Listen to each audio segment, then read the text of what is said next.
To introduce the broadcast team. Firstly, of course, the producer, Luke Hosey. Welcome, Luke. Hello, TJ. How are you, mate? And welcome for the first time is Tony Neal. Tony? Yeah, thanks, guys. Look, just been watching the warm-up. As we can see, the ground conditions, the wind is really gusting down to the right end of the ground. But look, some of these guys are kicking 60, 70-metre bombs, so it'll be interesting to see how the game goes. And ground conditions still looks fantastic, and I think the rain has left us for the day. And welcome again to Matt Schultz, who is from the Unley Mercedes Jets Football Club and has the golden tonsils from last year. Thanks, Luke and TJ and Tony. Welcome to you guys too, and welcome to Jet Park. We're looking forward to hosting you. It's also our Ladies' Day today, and we've got a big crowd inside the club rooms. We've brought everything inside because of the weather, but as Tony just said, hopefully the rain will hold off, and the wind might even, looks like it's easing a little tiny bit, hopefully. And as a happily married man, I was a little bit worried about the ladies' attention, but putting Luke Hose on the end of the broadcast team certainly will repel them at a rate of knots. We haven't got much time for a pre-game, boys, so very quickly. The return of Toby Shooter Schultz today, the centre half-back utility. Ed Colley. Ed Colley, yes, and Harry Hayward, brother of Will Hayward, the houseboat they call him. For Unley key players, boys, anyone? Yeah, certainly with bringing Daniel Kerr from West Adelaide has been a real find for us. So we've got to hurry here. So Simon Munn, tips of the game. The Jets by 3 points. Five goals, St. Peters. St. Peters for me. Yeah, I reckon I'll go Unley Jets as well. And we're off to a flyer. First break comes from St. Peters. This way, that way. Good tackle, Unley Mercedes. Pressure's on early. Secondary tackle. Ball spears out. A contest ensures. Unley are going to get the ball. You're on, boys. Yeah, look, umpires come in for a free kick there. It's going to be interesting, this home ground. It's very long boundaries, and see Unley there switching out to the side here on the wingers. Don't get lost out there, boys, with that wind, and there's a ball up here. So let's just see what happens here with this setup. St. Peter left big guy down the goal, so it'll be interesting to see what happens when they get down there. And it comes, little spin to the side. Oh, just changed his mind there and directed down to the half-forward line, out the back there to the Jets, and he switched back inside. He's looking, quick handball, across they go. Is this the switch of play they're looking for? Up, quick fumble, gets it back, and we're very close to the goal square, and across it goes. I reckon that one might end up just going out of bounds there. Out of bounds playground side here. So some good early touches there from Blake Harris and Jack Halliday. Early thoughts, please, Schulte? Yeah, well, Jack probably fumbled a little bit when he had an opportunity on the wing, and just then we had a panic station. Luke Spallio and Mark Plunders at full back, but hopefully we can get from this one. So looked over the back, well read off the back of the pack by St. Peter's, and that's gone through for a behind score of the day.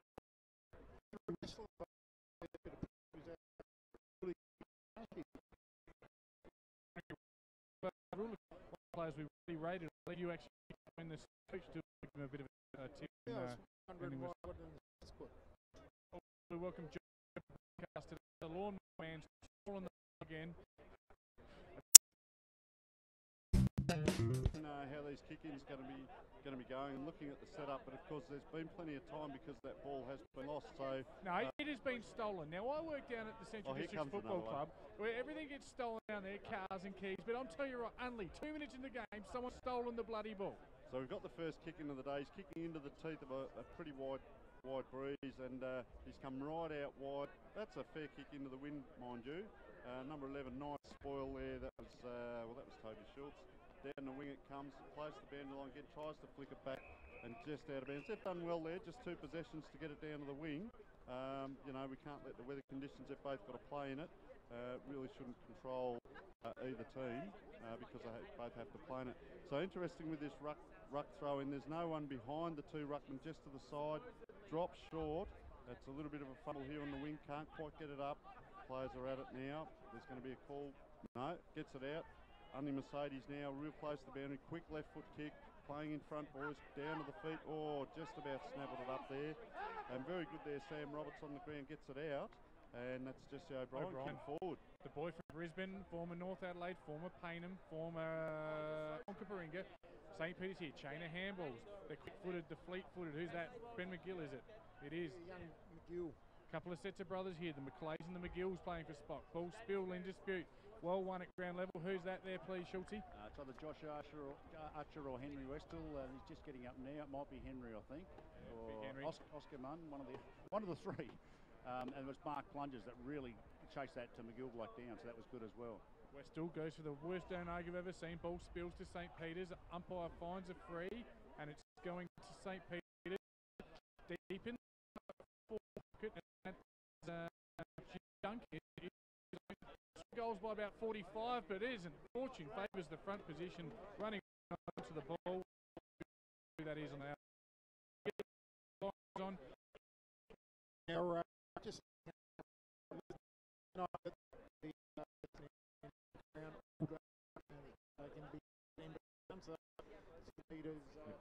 Jock McLeay lining up from just left of the slip here in the pop.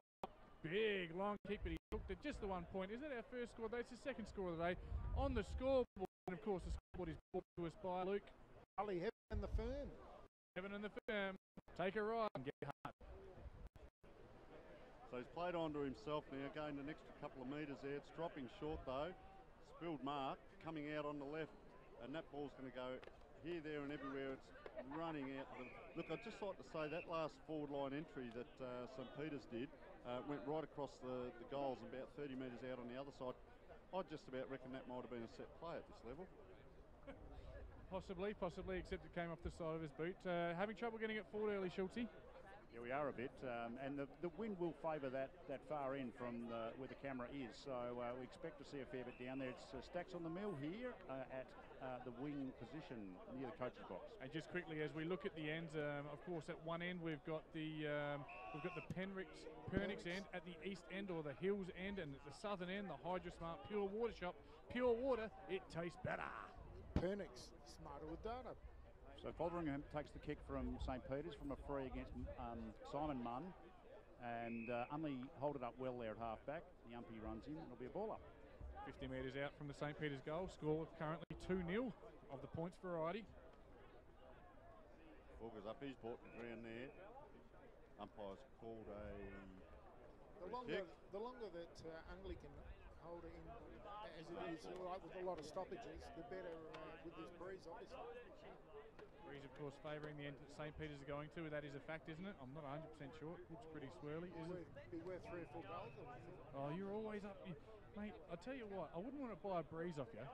You're a bit rich on your Breezes, I reckon. Have a look at the top of the trees, mate. She's a bit blustery. It's going to be a bit of this today, a bit of by-play between the Hose and TJ, because there's going to be a lot of balls up. Balls up. A lot of ball ups. That's a balls up.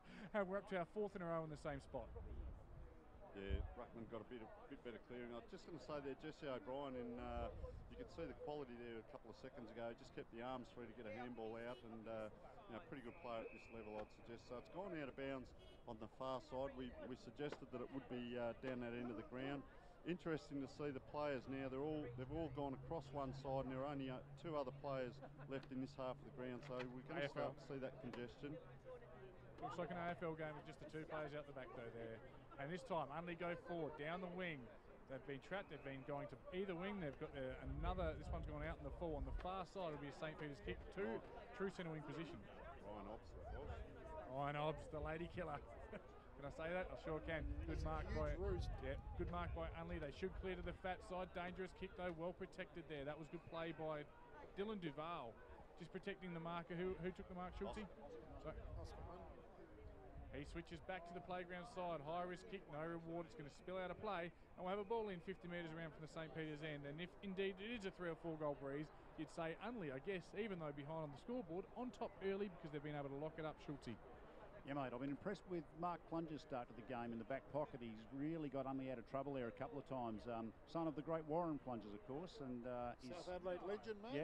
Yeah, and his brother's come out this year for us as well, young Sam, playing in one of the lower grades. But ball up deep in attack for St. Peter's. Unley holding this in well. Hopefully they can continue to do that from my point of view.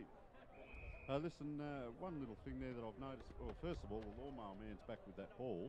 And, the umpires don't get a very much of a rap. But just like so, I think that's Razor Ray out there balling up there. It looks like him getting around. If not, he's got a claim. Now, the ball comes out to the far side. And once again, out of bounds on the full. So, Ryan Obbs. No, there's been a change there. No, it's still St. Peter's kick though. Goes back. Let's just see if they bomb away or do they try and hit a target. That's better.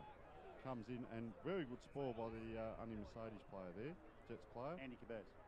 Kane Stewart will be very happy with Unley Mercedes. Gone 9 minutes into this first quarter and only 2 points on the board. Yes, big thanks to Kane and of course St. Peter's, both giving us great access to their teams. So to enhance our call, hopefully you're enjoying it. Early doors here. Scores 2-0. 2 points to nil. As here we go, Unley with flying kick. Who was that? Schulte. Chettle down to half forward. Handball from Andy Cabaz. Okay, well cleaned up there by number 27. That's Harry Hayward, brother of Will Hayward from the Sydney Swans. We're going to have a ball up in the forward line for the first time. So a ball in of Unley Mercedes, about 70 metres around from their goal on the outer side, just to the right of the scoreboard. And the person working the hardest is probably the boundary umpire on that line. He's been up and down like a yo-yo just as the ball continuously either goes out in the full or being pushed out by the defence. Either way, it's working in Unley's favour as we continue to see a scoreline where Unley are 0-0 and St. Peter's have failed to capitalise so far 0-2. One interesting point that St. Peter's got the aid of a Breeze, but they are playing a +1 with Unley Mercedes. Yeah, Nick McGill playing behind the ball, but he's putting it over the ball there. Who was that? Schulte? Donald, on the 50. Deliberate kick to the forward pocket. Unley in best position. Ball spills. I think McGill is cleaning it up. We've got a lot of blonde footballers, St. Peter's.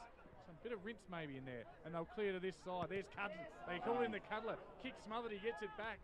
Oh, interesting kick there by, is it Harry Cudmore? St. Peter's win the ball on the wing here. They'll come. They'll look inboard.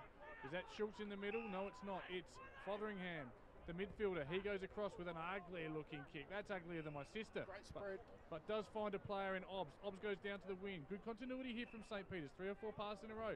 Comes inboard. Fast footy time. Wheels on with a disco biscuit looking kick to full forward. Mark that if you can. Nobody can. It should spill to the ground at ground level. Kicking it off the ground. Who's that? Opportunist. Is it Toby Shooter Schultz? He knows how to find the pill, Luke Hosey. And certainly does. He kicked one off the ground in the bright green boots. We're waiting for him to turn around. I'll get the goggles out, boys. Over to you. Look, I was getting a bit excited there. I thought I might have seen a coast to coast, and that's probably as close as we're going to get so far in this first quarter off the half back line. And look, a couple of ordinary kicks in, but you know what? It was effective. Interesting to see the ruckman here Jordan Lockwood getting around the ground, and there hasn't been a real ascendancy, but the Jets have been using a few different players in the ruck. They've got Oscar Munn, and I think there's who's this lad? Jack Holiday now going up. He's a tall, he should be able to get over the top, which he does. A nice tap, but unfortunately for them, St. Peter's get it out, chasing the ball there and get another ball up about 5 metres wide of the centre circle on the far side. Yeah, beautifully read there by Volkonen. Just didn't hit the handball. Did the first part right, not the second part. St. Peter's ruckman doing very well early, just palming it down nicely to his on-ballers, and there's a real nice on-baller brigade working around him, even without Luke Mitchell in the team today. Just going to the Harley Heaven Firm scoreboard, we've got St. Peter's Old Collegians 128, Unley Mercedes Jets. Here we go, they're on here. Schultze, you're on. Here we go, it's Unley time. Andy Cabaz off his right boot, and that's a mark taken at full forward for the Jets by the big fella Simon Munn, ex-West Adelaide, ex-Strath. He's come to the Jets this year. He's not young anymore, Money. He's probably in his mid-30s, but this is his first game for the Jets actually today. We'll find out a bit about this breeze. He's going to be about 40 metres out in a 45-degree angle, right near the scoreboard side. Can he put it through? It's a good-looking kick. Oh, where's your 4-goal breeze gone, Luke Hosey? That's gone 60 metres, that kick, and it's gone straight through the high diddle-diddle. As we look at the Harley Heaven Firm scoreboard, it's Unley Jets 1 straight goal, St. Peter's 1-2-8. Great goal into that breeze. Yeah, look, that was a very strong kick. Now there's an art to kicking into the breeze as to kicking with the breeze, and he kept that quite low, probably only 20 or 30 metres off the ground, but a real hard penetrating kick into that breeze, and you can see the quality of the kick, and they're up on the scoreboard there now. They've got their first goal, and only 2 points of difference. I see St. Peter's there in that last bit of play. They had 3 players virtually in a line down to the goal square and 2 players out on the flank, so obviously they're going to be looking for their tall timber down forward. Great umpiring of St. Peter's, get the centre break coming out. It's Cuddles. The Cuddler has a flying shot from 50, and it's just going to be 1 point. Harry Cudmore, small defender, just running through the middle there. They call him Cuddles. Actually has been rejected from rides at the Royal Show because of his size. An interesting one there. Great tackle on him just as he kicked it then, just pushed him off. Do you know what I liked about that though as well? And we don't give the umpires a rap. Someone did the old Duckwood, Selwood drop at the knees, then got hit high. Umpire called play on. Good for football. So the Jets come out from full back, and that's a terrible kick. That's gone straight out in the full again. That's the third one, I reckon, where the Jets have had a fairly easy kick and put it out. So St. Peter's are going to get an opportunity from about the 50 line. Well, half forward. They're trying to come in from that side of the ground because that's where you're going to do your attacking. Sam Roberts again with a booming kick. Henry Westall. Huge boil by Henry Westall. Fantastic. Jump right over the pack there. Yes, and Henry Westall, will he play a utility type role today? Is he going to? He's full back at the minute, and he might come for a run down the ground later in the game, which is what happened last week against Salisbury, but he'll start it in defence. Salisbury a bit off the pace this year, maybe perhaps are they? As the ball spills, will come back to Salisbury because just for something different, Unley have kicked it out of bounds on the full for the 4th time in this game in the same spot. There must be some sort of attraction out there, a mini Ferris wheel that I can't see or something, but they're lured to it. Just back to Schultze very quickly. Did you see the Salisbury game last week? Yes, mate. I wish I hadn't, particularly the last quarter when they kicked 11 goals to the Jets, nothing. We had 17 men on the ground. Salisbury North. Salisbury North, Sorry, yeah. Of course. I think Salisbury in Division 4 were awful last week. Salisbury North are going to be around the mark. 11 goals in the last quarter. Yeah, we had 17 on the ground. We had several injuries and blokes out there who shouldn't have been playing. But look, despite that, they were too good for us. Touch, so we're actually going to have a throw in. And Luke Hosey? No, nothing yet. Great commentary. St. Peter's win the ball with a break. Quick kick. Westall. Oh, yes, he's been held. The defender's been held by the forward. Josh Archer, was being held there by James McClay, one of 2 brothers there. A little bit of James McClay, vice-captain, back from London, 150 league games. Certainly a good player, giving away the free there. As Unley, they clear to the outer side, this time in front. It's shooter Schultz on his left foot to the hot spot. Oh, ball spilt by St. Peter's, but in position A, Henry Norton, he goes onto his right, he snaps high up and under, but it's all Unley. They should clean it up. As a matter of fact, they'll see it over the line for a minor score on the Harley Heaven Firm scoreboard. It's Unley Mercedes, 1 straight goal, trailing St. Peter's 1 goal 4. Beautiful kick out. Tony. Yeah, he's brought that in short. I was looking earlier at Jack Holiday giving Jordan Lockwood the run around athletically around the park, but I think Jordan's going to be physically a bit of a beast in the throw-ins. But it was a different kind of kick in there as one player stayed down after that contest. So Unley certainly spreading wide out of the back line. If they can't actually get it to a player like this ball, it's pretty much gone square and rolled across the boundary line with players chasing it. So spreading wide. If they spread any wider, they'll be sitting in the classrooms at Mitcham Girls High School. They're coming to the actual flank, the boundary line on both sides each time, obviously trying to keep it out the hot spot. St. Peter's just bombing it right back into the corridor every single time. And look at those trees in the background. This is really blowing hard here. So number 14 there with one hand, James McClay gets it across, and I reckon that's little Cudmore. Oh, another set play. Player in front. It's bounced off. Bounced off and through for a point. No, that's a good call. Unley Mercedes brought that last ball in quite quickly. The guy kicking in now is just having a bit of a look around. See where the players are still running, where the fatigue takes its toll towards the end of the... That's a nice kick in though. It's the next kick now. It's normally given the first one. What happens next? David. Left foot down the line. Ball does hold up in the breeze. It looks like a 2.5 goal breeze to me. Ball spills ground level now. It bobs around St. Peter's again. Players the contest. Chain of handballs. They're 150 metres away from us. They come. Corridor again. Well read. Oh, playing in front. Running onto it beautifully. James Duncan. Flying shot. He's kicked it like an angry dog and it's gone high, wide, handsome. Great mark there. Was it James McClay again? He's a bit of a thorn in his side. Ball spills. It's all St. Peter's. They run it to the goal line. They dribble it through. Straight through for the high diddle-diddle to the second. It's Schultz again, proving quite a thorn on their side. He's had 6 or 7 touches, and he's kicked his second goal for the day as they take a handy 11-point lead, probably nearing the 20-minute mark of the first quarter. Yeah, that's twice in this quarter. He's got the golden kick too, so yeah, he's one that certainly have to watch. And I'm not sure there with James Duncan's kick. That's what we call an 80-metre kick in the old days, but basically 40 metres up and 40 metres down and probably travelled about 20 metres, but advantageous to them. So just looking now, the Jets boys are having a look in the middle there. They're setting their ploy.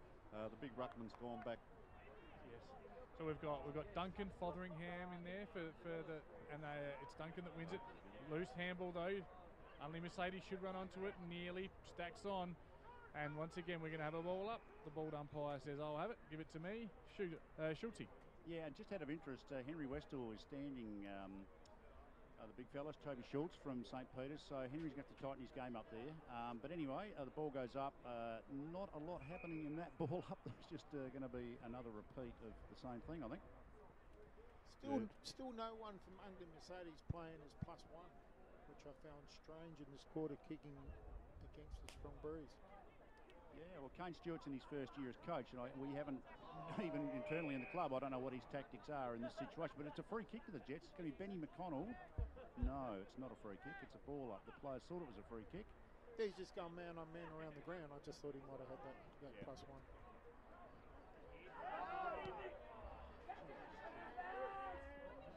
So what happened then was a mistake, a bad handball with a St. Peter's player was picked up on Nick Stewart. He had a shot for goal, but it was a pretty average kick, and it's just gone through for a behind, and St. Peter's will bring it out of defence.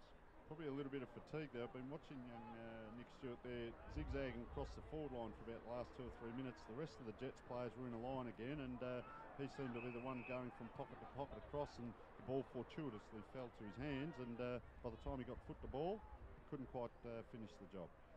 St. Peter's going with a Port Magpie pendulum setup. They've got one at full forward, at centre half forward, and they've got the 2 outriders on as high half forwards. So Lucas Spinellio did well to spoil that. That was a good bit of play from St. Peter's to set that up. But as with many of these forward thrusts, the kicking has left a bit to be desired. In fact, right around the ground, the field kicking's been dreadful today. So the wind's played havoc with that, and Unley are lucky to get out of this with a ball in right by the point post, deep in the forward pocket for St. Peter's. So pretty much man on man around the ground now is number 4 for Dylan Duval for the Jets, comes in and picks up his player. Pretty much man for man. It's a scramble in there. Out it pops. Number 8 there's turned, hooked it around, and that's going out to the lawnmower man again. That is one of the highest. Jesse O'Brien, former AFL player, he's kicked it like a Central District under-13 footballer. They're poorly coached, but interesting early at this stage. I reckon it's almost on par. 2 goals, 6 to 1-1. Unley probably they've hung in there. There's definitely going to be the scoring end from your experience, isn't it, Schultze? Oh yeah, definitely, yeah. But it seems the wind seems to be chopping and changing. 1 minute you think it's blowing right to left, the next minute you think it's going straight down the ground, and then it seems to ease off. So I haven't even seen much in the way of field marking. The players are finding it really hard to judge the ball, and certainly the kicking has been dreadful, not least that last shot for goal by St. Peter's. A lot of ground balls, ball high, wide and handsome out to the half-back flank. It's all St. Peter's. Chain of handballs again. Quick play, straight into the corridor, predictable, comes off hands, feeding, overlap handball. That looks like Duncan, I could be wrong. It is Duncan, has a flying shot, and guess what? Little change of pace, out in the full. I think they're going to rue their missed chances here, St. Peter's. The Jets have been getting it out to around half-back and maybe to the wing, but it comes back in very quickly. So young Holiday's been working quite well around the ground, going for the leads. We see another 50-metre kick, but in actual fact it's into the playground. So I don't know how many times we've called that, boys. That's where my kids play. If we just be a little bit more careful, please, players, I'd really appreciate it. That'd be 6-7 times this quarter, wouldn't it? Out there, yeah, absolutely. So James McClay now, I don't know whether he's going to have a shot. He's looking pretty likely. He's on the 50. Yeah, he's going to have to kick it from 55 on the boundary. He's actually had to ask the gentleman on the chair to move. I think Teeth, the top of the square, and he's kicked straight out on the full. So it's hard to talk this up. Yo-yo footballs. But look, you know, I guess after quarter time it'll be interesting to see what Unley does when they're going. We're really seeing two different styles or game plans Press out with there this now. round. Yeah, you're right there too. Yep, 100%. They're all there. All 18 players from either side, and they've kicked it high, wide, and handsome. And boys, brace yourself. It's gone out on the full. And quick kicking, beautifully played there. They look for and find Benny McGill. Benny McGill, he's a twin, an old scholar, of course, brother of his twin brother, the other McGill. Where's his bloody name? Nick McGill. Yeah, no, this is Benny McGill. He's going to line up from 40 metres out straight in front. And look, any score will do at this stage, just not out in the full. Hang it out at the right post, please. He's giving it a ride. Umpire's doing a bit of work, and it is 1 point right near my car. Careful there, please, boys. So we go to the Harley Heaven Firm scoreboard, and it's St. Peter's 2-7-19, and the Unley Jets are 1 goal, 1-7. It's also 3 out in the falls. They've probably had 12 scoring shots, so they have been wasteful. Play on by the full back there, kicks to himself. He goes along. A little bit more direct. It's not going to go out in the full. It's going to be a contest near the wing position. Good mark there. Who was that, sorry? Holiday doing well. He looks inboard. I don't know if he'll go inboard, though. I think he'll go down the line with a short kick that's touched by the man on the mark. Ball will spill. St. Peter's with the numbers. They stack on, and the umpire says, I'll have it to ball up. Tony. Boundary umpire won't have to get paid today, mate. He doesn't have to throw the ball in. He's just getting kick-ins. Yeah, I reckon that was Plungers who put his body over the ball there. They've got a nice chain of handballs now coming forward. It's just that final kick in. I reckon that was lucky to be the distance, but it's carried, and we're probably about 35 metres out. A little bit of an angle now going back. So let's see whether the other boys have taken notice of what's been happening with those kicks, because the wind won't do it for you. This is Schultz again. Toby Schultz. I've got plenty of mail on Schultz. Don't worry about that. I spoke to Schultz this morning. Gave me plenty of mail on himself from 45-degree angle. Big left foot kick. Just hangs it out to the right a bit. Just the minor score and 1 point. So just quickly on Toby Schultz, you may not know he was on the recruit, eliminated, and he was injured when he went on. He did the brick carry and so it didn't go well. And yes, he played North Adelaide, formerly of the Roosters, and is a utility. He was meant to be playing centre half back today, but it looks like he's playing centre half forward when they're going with the breeze. He's gunning it. I think we found something out with the ball anyway there, boys. It's not a left-footed ball. And by the look of that kick, it's not a right-footed ball either. So there's a punch over the top. Out it comes now. The ball's on the ground, 50-50. Head over the ball there. Was that Ben McConnell, I reckon? Yeah, good guts there. And look, they've forced the ball up. Geez, it'd be good to see Unley just before the siren goes, if they can get it out of here and maybe get it down the ground a bit more. But as Luke mentioned before, all the players are in one half of the ground at the moment, so congested football. First of all, nice hard work there. And Green Perry Hills as well. Beautifully done there, Collie, yep. He was best last year when we watched him, wasn't he, Oz? Yeah, very good. Very, very good. All St. Peter's here. Bob's off Well fortuitously. done, Plungers again. Yep, you're on. Schultz, it's your team. They're going. Okay, so again, a fairly wayward kick out of defence though, and St. Peter's are going to mop this up. So it's struggling to get that position across half back where the Jets are breaking down, because St. Peter's are going to bring this back in very quickly. It's a high shot into full forward. And it's just been touched. It's gone through for a goal, but it's been touched, and they'll set up their zone, and that's 9. 2 goals, 9 on the Harley Heaven scoreboard. St. Peter's 1 goal, 1 Unley. They've now had 15 scoring shot attempts if you include the 3 out in the falls. And you talked about it early, Hose. These can come back to bite you, or perhaps they're just going to And you scoffed at that 4-goal breeze, mate. That's easy, a 4-goal breeze. 2.5, maybe 2 3/4. So Westall kicks out of full-back, and a good mark taken at half-back by Daniel Kerr. I've been waiting for it to Westies. come out this side because I think this is the dead side of the ground. So, yeah, I think they should be coming out this side. Hasn't done much yet, early Care, has No, he? he had a good game last week. It was a beautiful kick, Carey. So that's probably gone 45-50 into the breeze. So that's not a bad effort. Luke Heaslip gets it well, and perhaps in the back, the umpy's running in. And no, he's going to ball it up right in front of the interchange gates. Gone 26 and a half minutes, so not long to play. Umpire 50 metres behind the play has said, oh, he's just waved at him. He's just waved to his mate. Hey, mate, good call. Okay, interesting. Razor Ray. So Oscar Munn was easily outmuscled in the ruck by the big fella for St. Peter's as the siren goes at quarter time, with St. Peter's leading 2-9 to Unley 1-1. And boys, you wouldn't lock that one in the vault and show it to the grandkids, would you, Tony? Yeah, don't think so, unless you want to show them what out of bounds on the full means, because if you learn by repetition, well, they'll learn pretty quickly. Very shortly, we're just going to go to a break and going to get John.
Can't believe it. We're up and about. Well done, Andrew Soxy Westergreen. And in the B grade, it's Goodwood by heaps. And we're just going to cross to Jono.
25, Jack Holiday in the ruck. He really looks like he's on the ground, and you know, he's a light guy, but if he can get around and show his athleticism, particularly in the second half of this game, then he might be one that can be a real good target for them.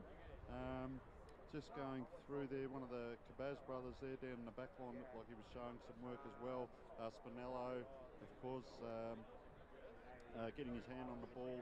And Simon Munn, just look, he didn't get a lot of touches, but when you watch just his patterns of play, where he runs to, his guidance to some of the other players and the leadership, and I think that's going to hold Unley in good stead. It'll be interesting this second quarter now, going with the win, how they play going down the ground. Okay, here we go. Big news. Winksy's done it again. 24 in a row. Beautiful horsey. I love you, Winksy. And that's money in the bank for Uncle Tom. And Prince Alfred currently 2 goals, 1 up over Adelaide Uni. Thanks, Peter Carter. And boys, I'll let you start. Okay, so ball up in the centre. Holiday goes up for the Jets. Lockwood for St. Peter's. Nate Chettle goes in hard. Gets tackled. Clint Donald goes in for the Jets. Some good defensive work there by St. Peter's. They really kept pressure on. They're going to come out with the ball here as they bring it into attack for the first time. And that's a great kick. It is a good kick, but Jock McClay's a fair way out from goal. He's about 70 out. He's gone a long kick into basically the hot spot in front of goal. Good spoil there. Number 11's picked it up there. That's snapped around by 14 there. So it's McClay. James McClay. So Schultz to McClay, and good combination. James McClay. And just going back on my what I was saying, I don't know if it is a 4-goal breeze, Hosey. It's swirly. Beautiful kick in there. That's me. Beautiful kick in there by, I'm not sure who kicked it in, but well read by James McClay. McClay, he couldn't have kicked it in. He didn't get the ball 70 metres away, surely. Or it was the McClay brothers. Jock McClay. The two McClays doing great things together there, and it was James McClay that eventually was on the receiving end, front and centre. Beautiful goal, first blood in the second quarter to St. Peter's. You wouldn't believe it, but they must be mowing lawns at both ends of the ground, because they've had to bring another ball out from the bunker. So I hope they've got plenty back there, and lawn mowing must be bringing in a good quid these days, and be able to buy a couple of footies down the market tomorrow. Yes. So umpires pointing and waving to someone. He certainly must have a few friends out here. The boundary umpire's lined up in the wrong diagonal, so we're having to hold the game up while the youngest looking boundary ump just runs to the other spot. But it'll be ball up again. Not a great start to the quarter by the Jets, and another good tap out by St. Peter's. They look like they're going to get this clearance too. No, Clint Donald mops it up for Unley. We're going to attack, and that's a great mark taken by Money, is it? Dylan Williams. Oh, the turtle. The turtle. He's going to get his first shot. Yes, Dylan Williams really looking to come out of his shell. He's about 40 to 45 out. He's well outside the 50 with his run-up. That is a fair run-up, but he looks pretty intent on having a shot, I'd say, as he walks in now. Should put this in the trees, according to Luke Hosey.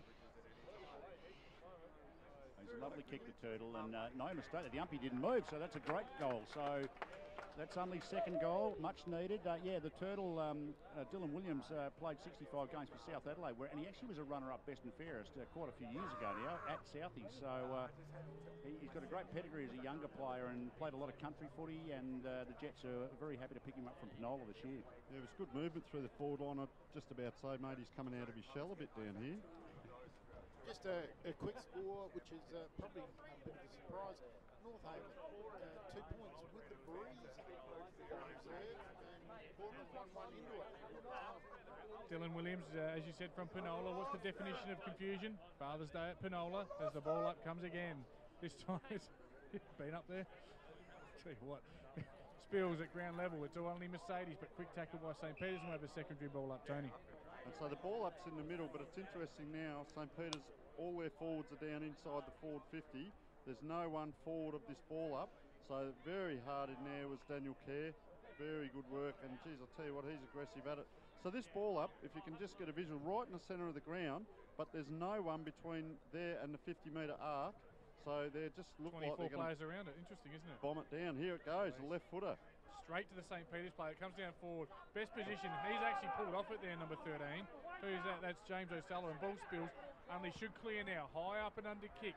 Plenty of time for think music, all St. Peter's, and well played. Sitting underneath it with plenty of courage was Jack Johnson, double J.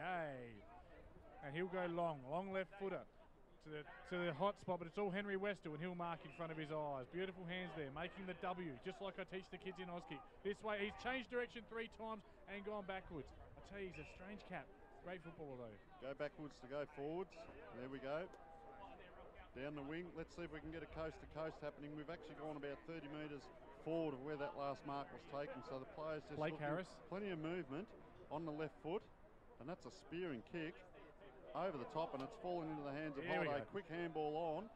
Open forward line. I reckon that's just about going to bounce through, and it's gone through for 1 point. But very good by the Jets there. Quick movement of the ball, and maybe caught St. Peter's out a little bit. 14 points of difference here on the Harley Heaven firm scoreboard. Schulte. Yeah, really impressed with Clint Donald's last 5 minutes. He's a couple of really important possessions there, and Nate Cheddle was able to have that shot. Probably one of the better passages of play that the Jets have put together. Pity ended up in a behind, but St. Peter's kicked it themselves, and hopefully he's kicked it out the full. He's tried very hard. Yes, he has. That's their first one.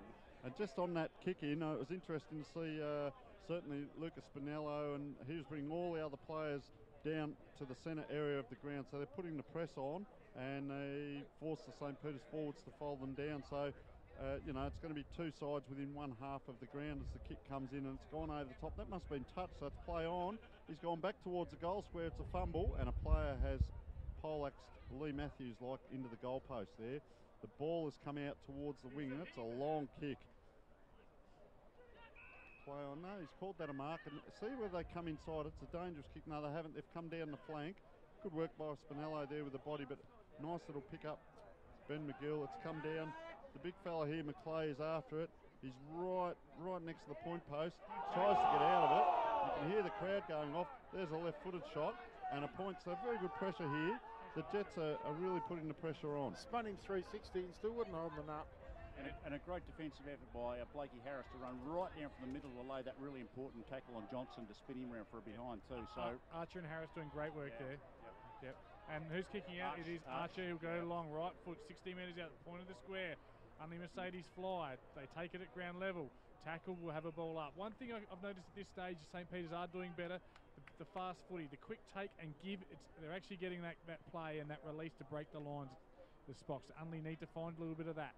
So Oscar Munn in the ruck now for the Jets, but St. Peter's will take this kick into the full forward zone. Luke Spinello tries to big punch, but a terrific mark. Jock McClay held his ground, Jock, and just pushed help.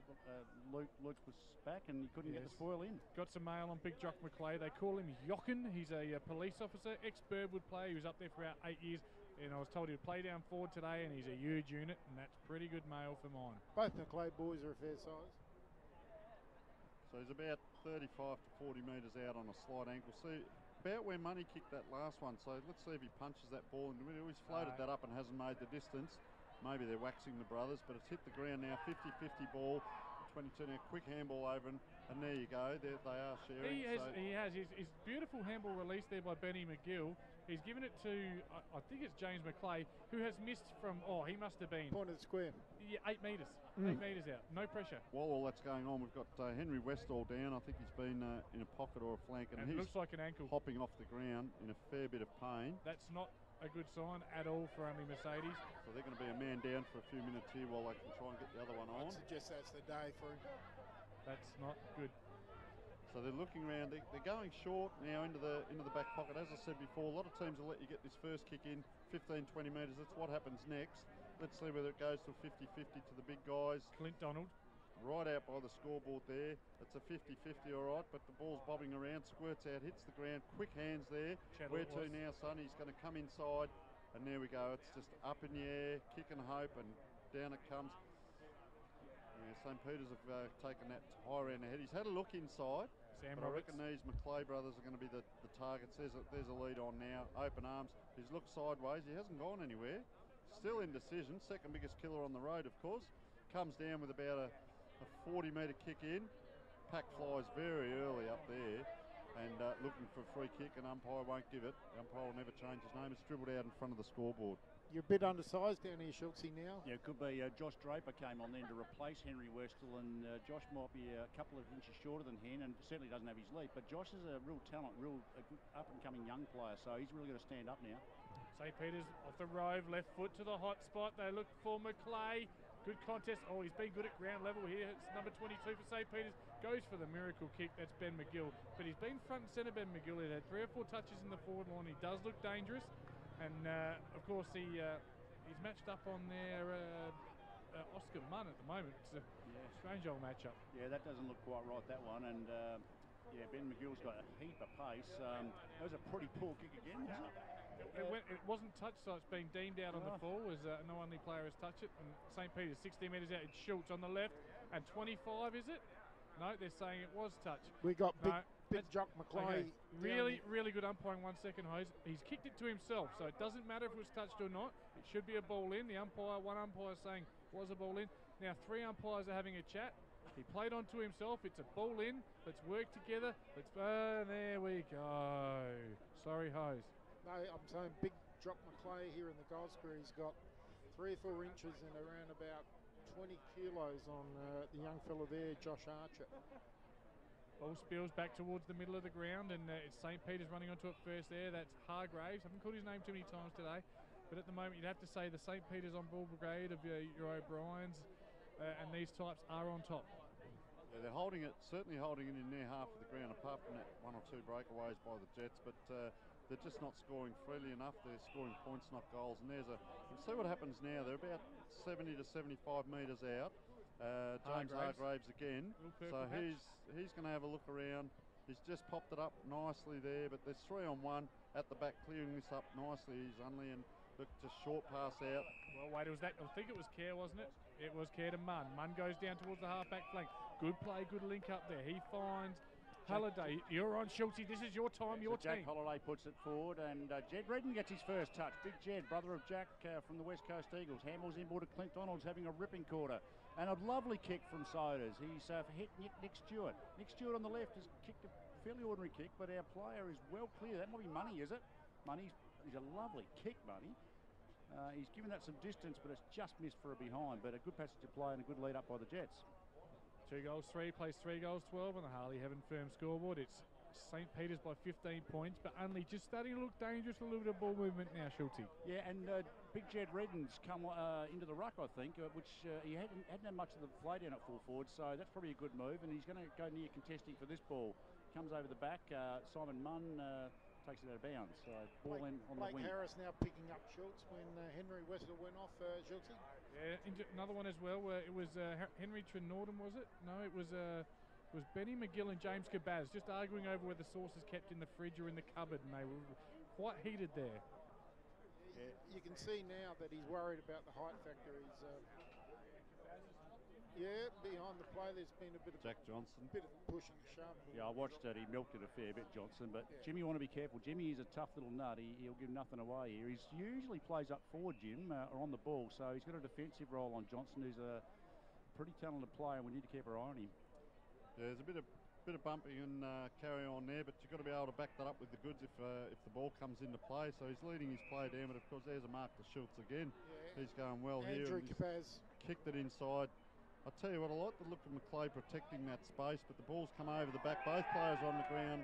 Oh, and I'm not real sure whether he got no love lost there. No love lost there. Jimmy Cabaz and Johnson ran it again.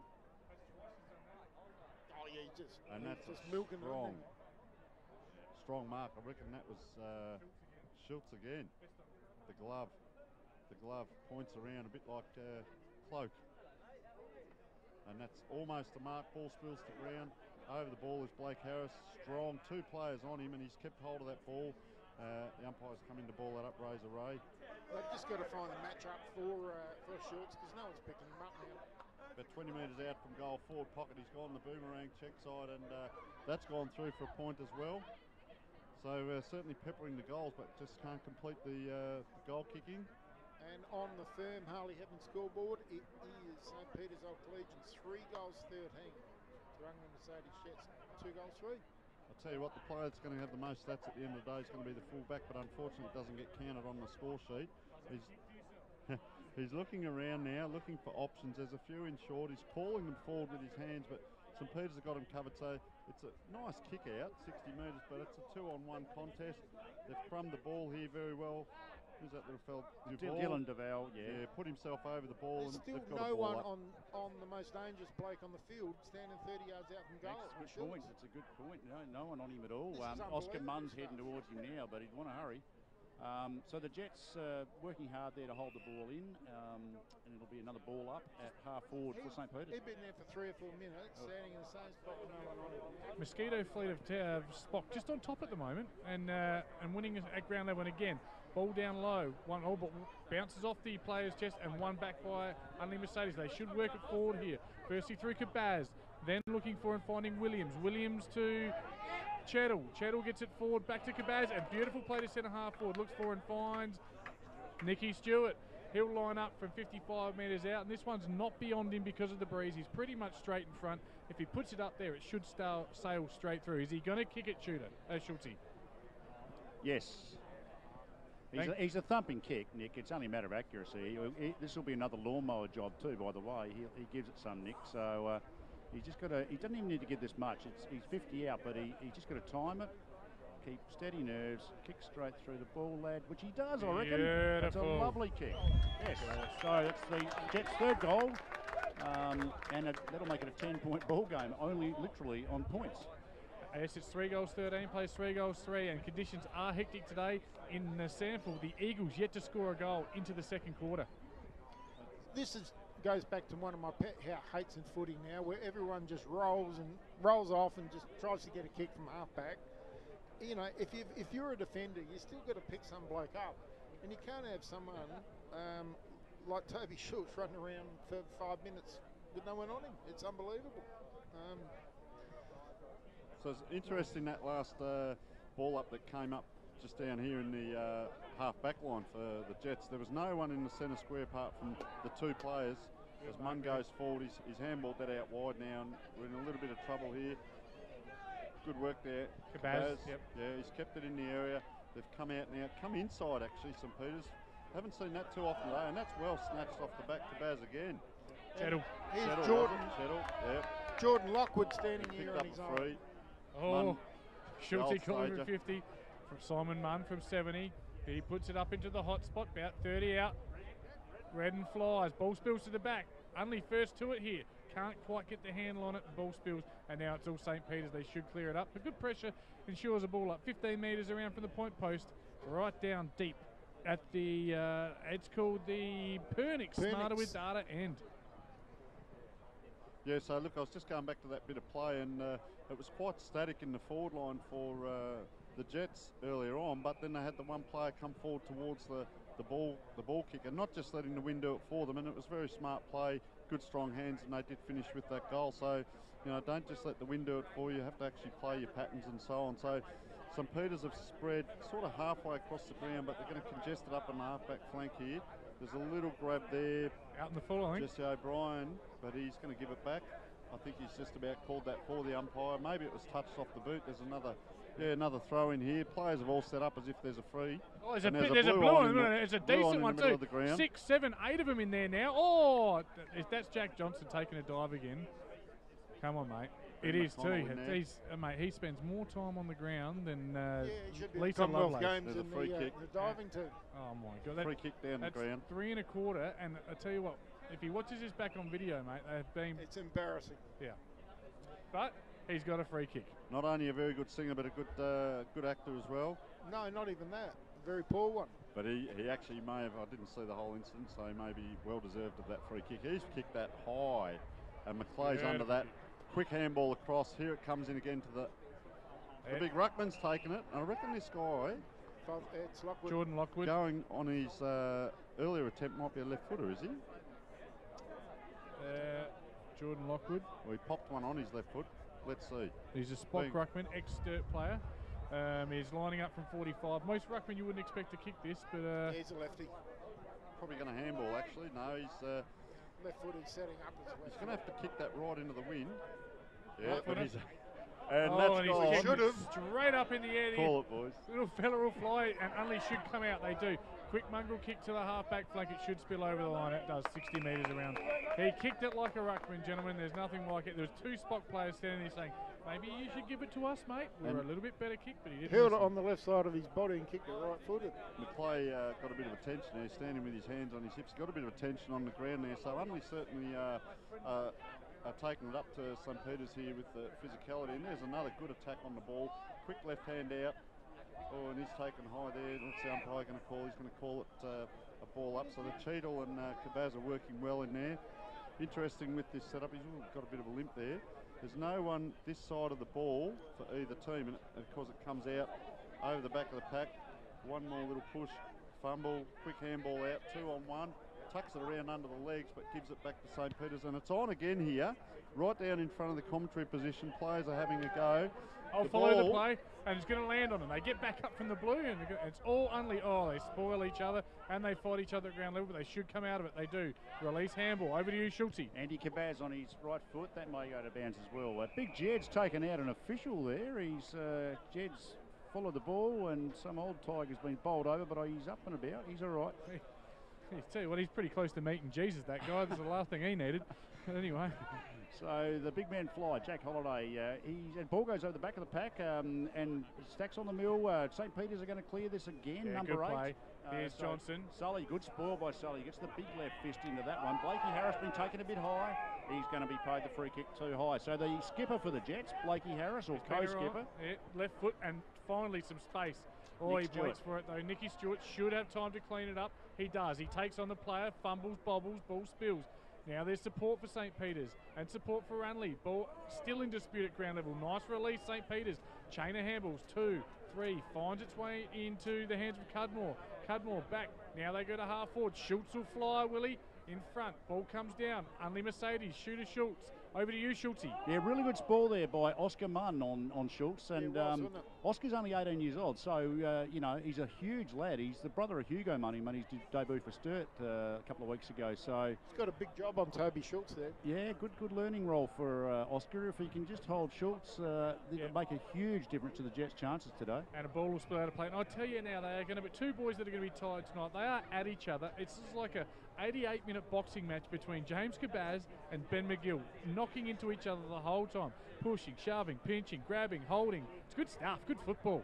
At least, what's his name, the lad from McGill? McGill, yeah, he's standing on his feet, unlike Greg Laganis there. Yeah. What's his name? Jordan. Let's not get me too hard on him. He's going to watch his back. Jack Johnson sticks the left footer. He's a wing up. Oh, and someone just come down and knocks. Yep. It's a free. McClay's. It's a free down the grill. Interesting. Obviously, listening to our commentary, McClay's come in to help out the little fella McGill, and he's dropped the player, and it's McClay. But the ball is down the other end. There's spot fires breaking out all over the place here, and Kabaz is squaring up with a guy that's 6'8", and he's just saying, "Come on, mate, come on." Oh, it's still going on. So Jimmy Kabaz is actually playing a role not natural to him back in the back pocket. I think Plungey's been hurt. I reckon I haven't seen Plungers on the ground this quarter, and Plungers had a good first quarter. So Jim Kabaz has gone to the back lines, and he's taken it quite seriously, Jim. He's very fired up. I think the umpire's going to take control of this. So the McClay brothers there, just like the old World Wrestling Federation tag team days. World Wrestling Entertainment. As it goes along to full forward. Sorry, mate. Former wrestler here. Ball spills at ground level. 20 players around it. I can't even see through the binoculars. So they can capitalise there. There is a goal. And you can little snap. You can tell. Looked like it was touched to me. Looked like it was touched. What's happening, boys? And I've got an intimate eye. The girls and the boys on the balcony starting to liquor up. Everything's looking good now, but that one was definitely touched off the boot. But big celebrations from the balcony on the left, Tony. And Kabaz and McGill, this is the first time I've seen them more than 10 metres apart as Kabaz comes back to him now. As the ball's kicked in, it's right on the point of the square on the half-back flank or half-forward flank for Unley Mercedes Jets, and a ball up. So there's a little bit of byplay coming in, a little bit of spite going on. McClay's coming across towards Kabaz again as that ball up. Holiday, I don't mind him in the ruck. It's congested again, so we're watching. McClay comes in at Kabaz again, just off the ball, about 30 metres off. There's a little bit of bumping and protection. Umpire's called for another ball up. There's a game within a game going on. Kabaz is just at this little Benny McGill again and again and again with the arm. As the ball goes up, Holiday, it's going to spill out towards these players maybe. There's a soccer off the ground, and I reckon that's in danger. We haven't seen that one for a long time. I'll tell you what, it's scrappy, it's tough. There's plenty of byplay. I haven't seen this much scragging since last night in the bedroom, Luke Hosey, and it wasn't with you, my friend. Yeah, well, there isn't anything bad going on. It's just a bit of push thumping kick from the Jets. Blake Harris, was that, Schultz? Yeah, he's a ripper kick, young Blakey. So his first year as captain, or he's co-captain with Daniel Kerr. So bit of mentoring going on there, but just touched on the line for a behind. And just on the scoreboard, 8 points the difference to the good of St. Peter's. They're all points though, dangerous. They look to come out and they do through Harry Haywood. Yes, I read the wrong bloody page then. You're on, Tony. He's popped that up to the wing, another 50-50. There's about 8 players around the pack, and Holiday, I talked earlier about his, and he's taken one for his trouble there off the back of the head, so a little bit of spite in the game, but that's a really nice towering mark. He's kicked that about 50 metres into the hot spot, but it's all St. Peter's there. Let's just see where they do switch the players. Watching earlier, they tend to stay on the one side of the ground. Short pass in, but kick into congestion.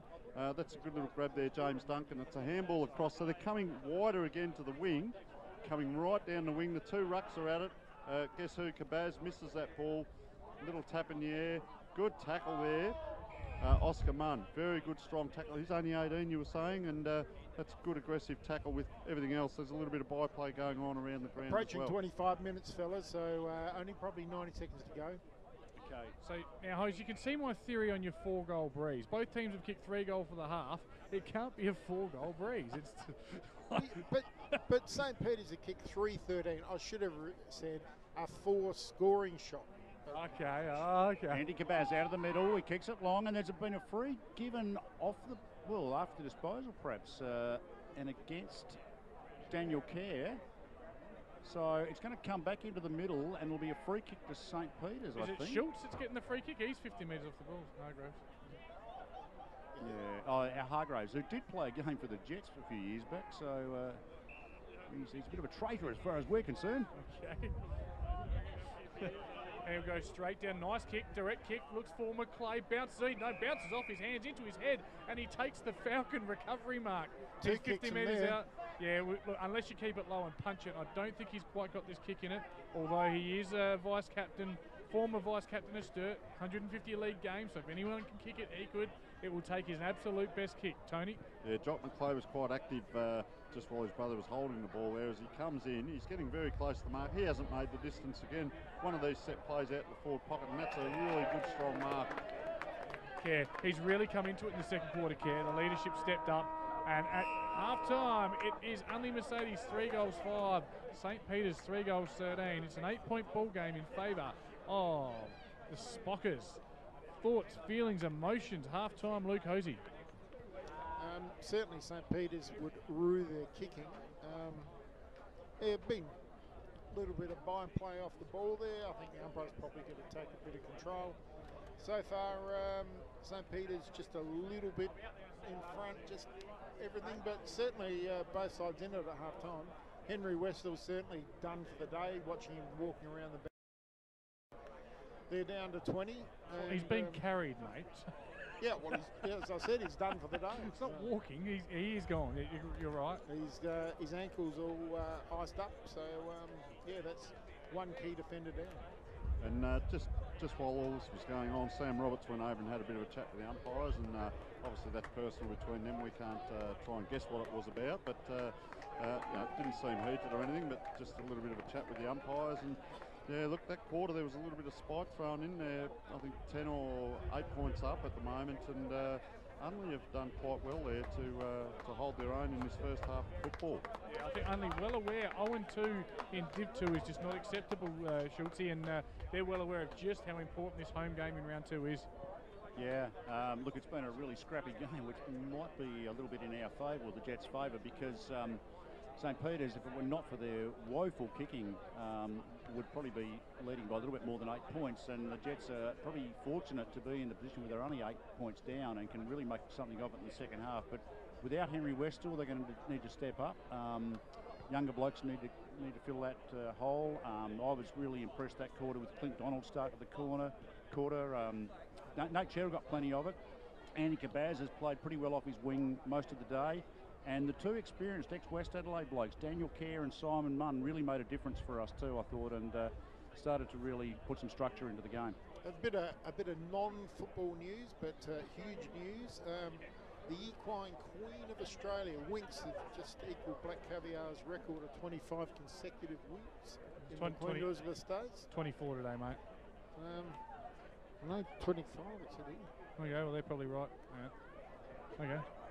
She, of course, Ladbrokes had the $2 double. She needs to win this week and next week, or whatever the next one is. I'm all over her, mate. I love that, Winksy. Oh, Winksy. And we got plenty of scores from out of grounds as well. But half-time at this stage, it is 3 goals apiece on the Unley Mercedes 3 goals 5, St. Peter's 3 goals 13 on the Harley Heaven and Firm scoreboard. Of course, the scoring end has proved to be the Pernix end down towards the hill in the east there, whilst the Hydro Smart Pure Water Shop end looks like you've got to get within 35 to be a realistic chance of scoring, Hose. Yeah, well, it's a full scoring shot breeze. So that'd be 2.5 goals, like I said earlier today. Goal scorers up. Schultz with 2 and McClay with 1 for St. Peter's. Interestingly enough, all big men, no little men have scored. Whilst for Unley Mercedes, it's been Dylan Williams, Nick Stewart and Simon Munn. We'll shoot over to Schultz. Schultz, your better players for your team, Unley. Yeah, I just probably rattled them off before, yeah, Donald, Andy Cabaz, Nate Chettle, Daniel Kerr and Simon Munn for that quarter.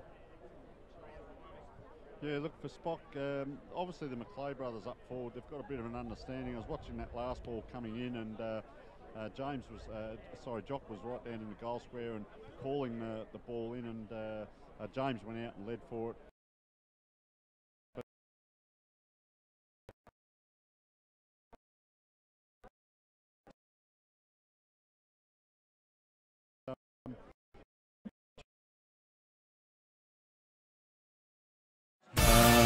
Jack Johnson, very good quarter, didn't mind his quarter at all there. Lockwood in the ruck, he's giving his all. He's a big fella, so it's probably not the best conditions for him to keep up with the athletic holiday. You've got 2 different types of ruckman, but look, he certainly puts his body in and exerts himself on the contest, and the ball's been on the ground, so it's really going to be handball skill, get the ball on the ground, get it up, give it to someone.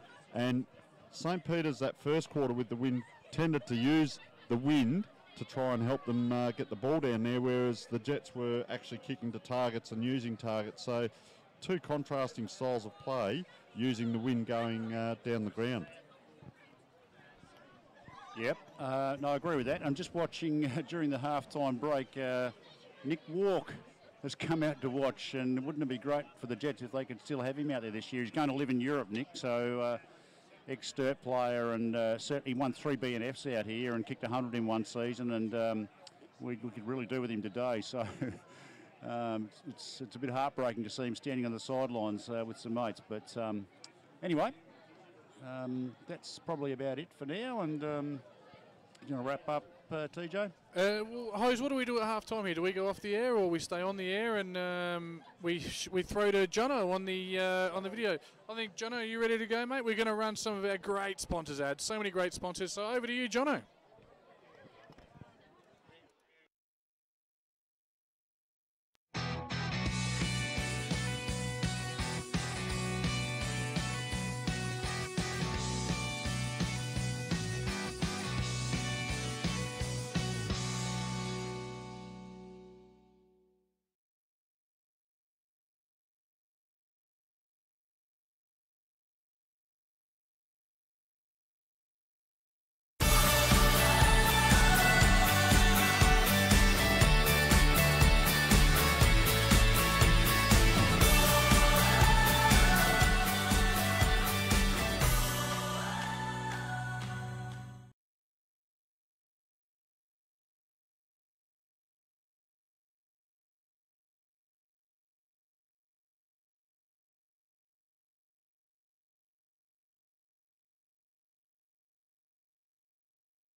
Yeah, welcome back. Look, it's been interesting. It's been scrappy.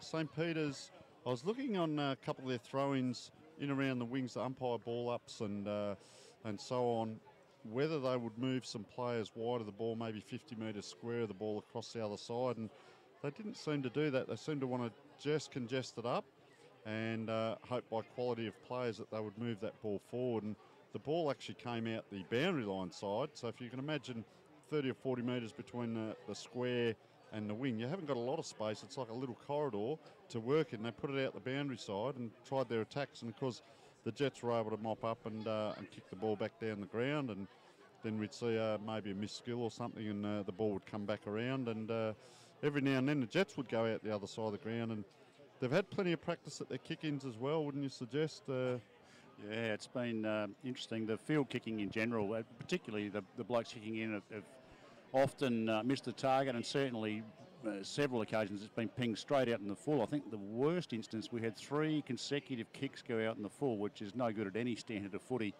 But yeah, look, the oval here is part of the deal. It's actually a tiny oval. I think we are one of the smallest ovals in Amateur League. In fact, you can even notice here, and you probably see it on your screens, is that the 50-metre line pretty much intersects with the square, the centre square, and in fact I think there's been a bit of jiggling there to get them not to actually cross over each other. Yeah, Goodwood and probably Port Reserve are the other ones that I can think of as just as small. Just some scores from around the grounds, if we may. Prince Alfred Old Collegians in Division 1 are 6-4-40 to Athelston 3-1-19. We have got Scotch Old Collegians 3-2 to Seaton Ramblers 2-1. That's at Seaton. Low scores. Probably the one that's got me, and I can't believe it. I really can't. Last week, Portland were defeated by 15 goals by Westminster, and North Haven beat Scotch at home. Well, it's half-time at Port Reserve, and Portland are 8-9, North Haven are 3 points. So, yeah, that's a big turnaround. Yeah, it is. We'll get some more scores from around the grounds for our listeners.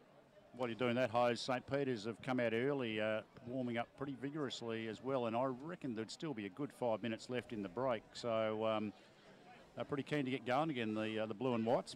They've got a yellow balls out as well, which is interesting because they do float a little bit differently than the red ball, and we had a little bit of rain during the half-time break, but that's seemed to have blown over now, so talk about struck it lucky as the umpires come out.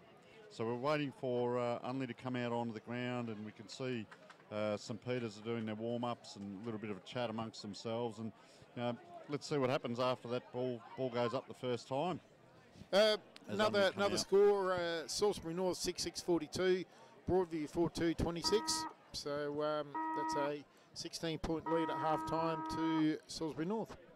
Should talk about Michael Dowdy's arrival at the Jets as well. I can just see Michael in front of me walking along with Kane Stewart. Michael will be well known to obviously anyone that loves their footy in South Australia with his 210, 220 games for the Adelaide Crows, and he just lives across the road here at Kingswood, and he's been a mate of Kane Stewart's for many, many years, and we're really hoping Dogger can continue to do what he's been doing with our group in terms of developing young people. He's obviously a pretty big name in footy in South Australia as well with his work with being a player agent, and he knows what it takes to get young blokes engaged and happy off the field as well as on the field, and we're really hoping that as the team settles down and Dogger's influence can really take off in the Jets, that it can really help us build a sustainable future players.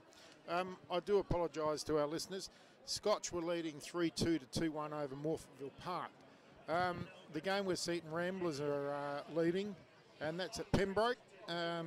Seaton Ramblers 9-5-69 are leading Pembroke 1-2-8. So it's a huge lead to the Rams.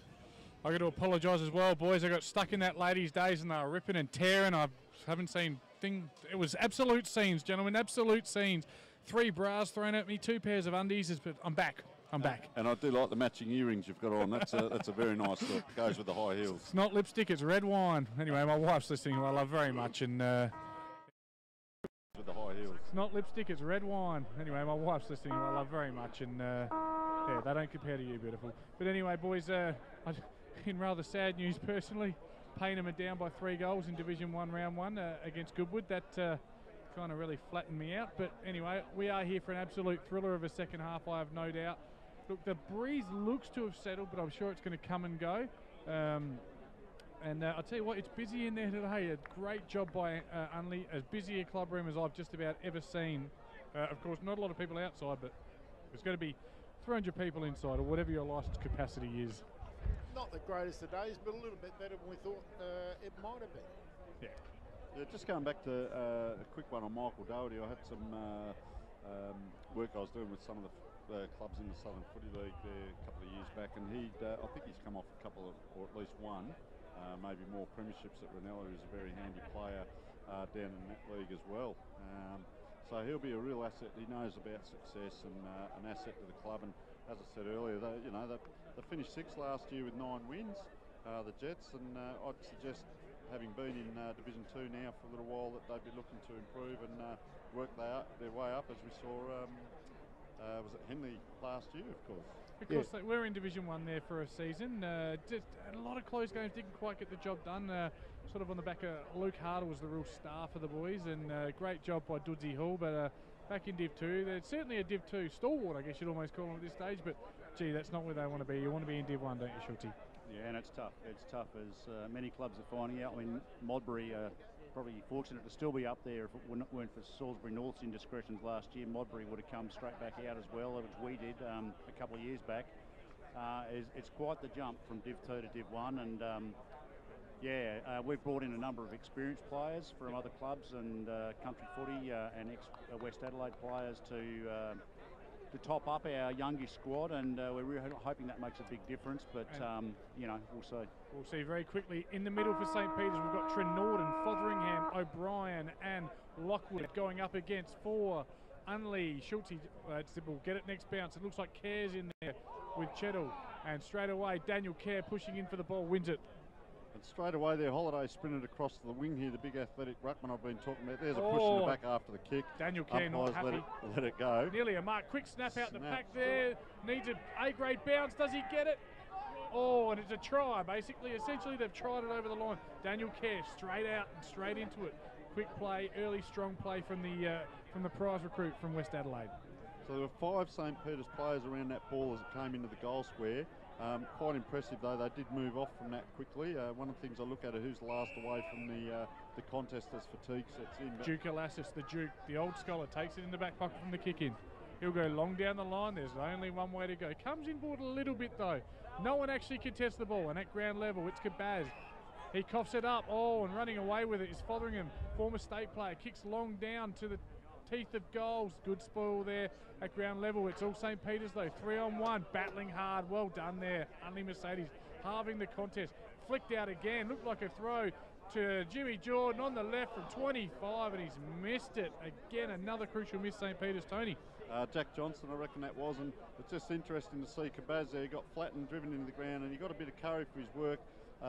Pushed down into the ground. He actually ran about 40-50 metres to get to the next contest. I don't know whether someone's gotten into his ear and said, well, get your aggression at the ball, lad, but to his credit, he didn't have a go back yet, but it's only an early part of the quarter. So let's see what they do with the kick in. They're all spread wide right across the 50, so I don't think there's going to be too many short apart from Munn. So as we suggested, he's gone long. 3-on-1. Holiday, but at the back of the pack, that wasn't paid, so they're away here, St. Peter's. Offhand screw kick, and of course here are our 2 that we were looking at before. Quick hands out now. That was Kabaz again. It was the Kabaz brothers down there. to true centre half forward. Nick Unley Stewart, here, handball's forward. Ben McConnell runs onto it. He's fumbled it. He's mishandled it. He could have run into an open goal there. Jeff Reedon's running really well, held it in the area. Benny Mack goes in again. Yeah, it spent, didn't he? He just panicked a tiny bit there, the young fella. Kane Stewart backing his side in. It's just one-on-one around the ground, and there's no +1s at all, so interesting. Number 8 there, Schulte, you got who that is? It maybe a Guernsey change, is it? We might not have to worry too much, actually. He's just he's winded himself. Looked like he landed on the ball. He's got back up. Good lad. Strong at the ball here. This is a strong contest now. There's nothing being given here. They're very willing at the ball. And 30 metres out. Yep, 30 metres out, directly in front of the Unley goal. Kicking, of course, to the Hydro Smart end of the ground, not the scoring end. Tap one down. First onto it, St. Peter's. Good tackle there by You're Channel. holding the ball. Jesus. Oh. He paid it.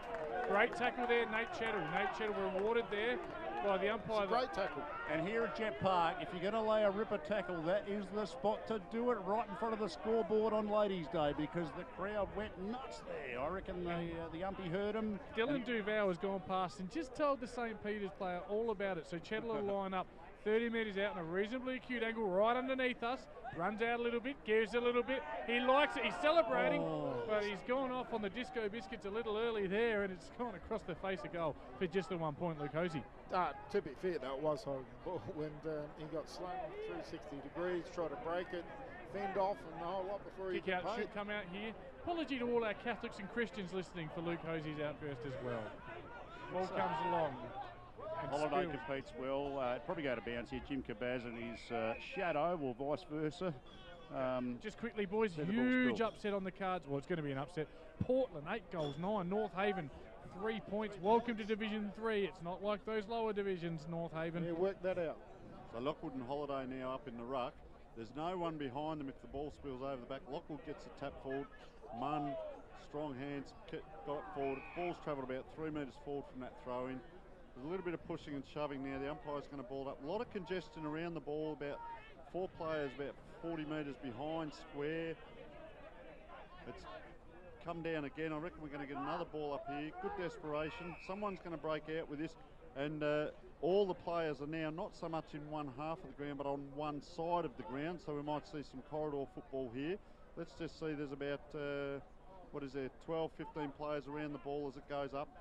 Lockwood taps it down, but Unley have got it on. They're running forward into the forward line. Nearly an FAD. Yeah, no, it wasn't Care, sorry, but Sam really, Roberts. it was Josh Draper that put the strong play for Unley, but St. Peter's should clear here. The young fella in the back pocket, that's Clint Donald, is it? No, it's Edward Colley, pardon me.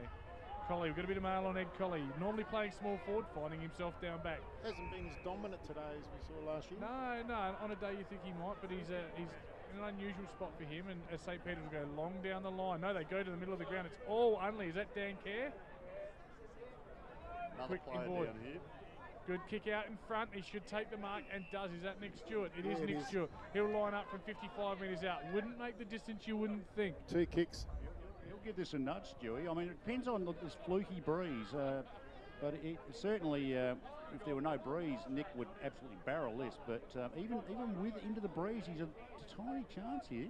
He'll kick from just outside 50. He'll swing it round. Buddy Franklin style. Looks for a shot. Oh, he's played on. He's played on. He's given it to Draper, who was on the ground a minute ago. Jimmy Cabaz. They're deep in the pocket now, the Jets. So this is probably no good, this outcome at all.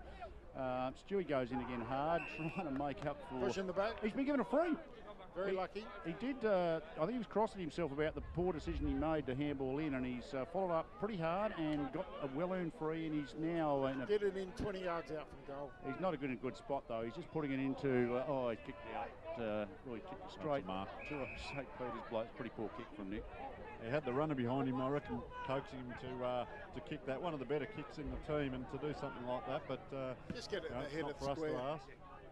It's interesting St. Peter's have gone long there. On the other side of the ground, they had 3 players lead towards the player holding the ball, and they just bombed it down, and it was a turnover. And once again, they've gone for the kick here. 2 players at the ball here. St. Peter's in front, dummies. Look at that around on the left, and I reckon that's going close. Well played. That's a point. Yeah, but and very, very well done. James O'Sullivan probably could have gone a fair bit harder there to put Schultz off, but he just turned him inside out. Yeah, he didn't even try and tackle him or put pressure on him, so it was a little bit soft. But Jimmy Cabaz is going to take this at half back for the Jets for a good kick in, finally, from full back by Lucas Spinellio. Jimmy's a bit stuck for options here too, so he's thinking about it. He's just going to go along to the wing. It's in that zone where it's probably going to go out of bounds, but no, good mark to number 12 for Spock Cudmore. Right on the boundary line. He puts it in long, puts it into centre half forward for St. Peter's. Good spoil by Sully. St. Peter's are going to run it. Number six, taps it off the ground, and he's put that through. That's a goal to the Blue and Fotheringham. Tommy Fotheringham scored a goal. Former state player listed as on the ball. One of the keys, and can go back and go forward. Plays on the ball. really important part, and he's someone that's been there all the way back from the premiership years to now. Highly rated. Pernix end of the ground, great goal, and the scores on the Harley Heaven and Firm scoreboard. We've got St Peter's Old Collegians 4 goals 15 to Unley Mercedes Jets 3-7. So it's a just in the middle of the ground now for Unley. They need to lift it. It's Halliday in there with Munn. Looks like Kerr and Chettle they are the 4 players in there. They need to lift. They need to lift now. Well, Conan's come in for St Peter's. The ball's just spilled out the side there, about 3 metres outside. Look, it'll be interesting now to see whether they can get the ascendancy here, St Peter's, or whether Unley can hold them up. They tend to be just bombing that ball down, hoping that the McClays can do something in the air, but their goals are actually coming from some of the other players as they run forward with a bounce. O'Brien gives it back now. That's a fair flying kick. Shot on the run. Yeah, that's beautiful football. Jesse O'Brien set it up by breaking the line. It released Valkonen, is it? And it's a beautiful finish from Sammy Valkonen. And he's Spock, big pre-season. The man they call Snowy. He's actually a player who has made his way up through the reserves, and that's a good goal for him. Real confidence booster, and one of those players that really deserves the reward for all the hard work. And I'll tell you what, the players came from all over the ground to get around him. Then there's 6, 7 players jogging back now to the back line. They've just got a bit of a sniff here, and I was going to say earlier that if they can get the ascendancy and get a bit of a run on here, we may see some separation. 20 points to margin as Schultz just absolutely rubs textural into me. He's not happy. Lockwood again with a tap straight down, but that's a throw. He's missed that. The umpires let it go. Lockwood's got it again right in the centre. Now the players from the wings come in, so we get a little bit more of that congestion. So the ball goes up in the air again. Lockwood and Holiday, it's 50-50 ball. Munn comes out with it. He's delivered that backwards. We've gone around the corner with the left foot of the ball's on the wing. And look at the speed shown by this young lad. Lunges. Nick McGill. McGill, sorry. McGill. 2 bumps there, light lad, but I'll tell you what, he had a go at it as well. So we've got a throw in now on the wing side, coach's box side. Once again, the ruckman is setting up. Now there are a couple of players behind. Once again, bit of congestion. Players are all on one side of the ground now, so we might see this corridor again. Ball comes down. Unley Mercedes have kicked that right into the centre of the ground. 2 players are there. Ball hits the ground. If they can just pop this through, and they've held that up well, St Peter's. Blake Harris did well then to hold it in. He's been good, hasn't he, Blake Harris? Yeah, he has. He's tried really hard. I'm a real honest battler, but it's St Peter's again with the spread and the run. They look good. It's Hargraves. Hargraves to the forward pocket. Down in the playground area where we saw so much play in the first quarter. Running onto it is St Peter's. Coming in board, James McClay. McClay goes along, high, wide and handsome for 1 point on the Harley Heaven Firm scoreboard, which sees St Peter's 5-16 now, is it? Or is it out in the full?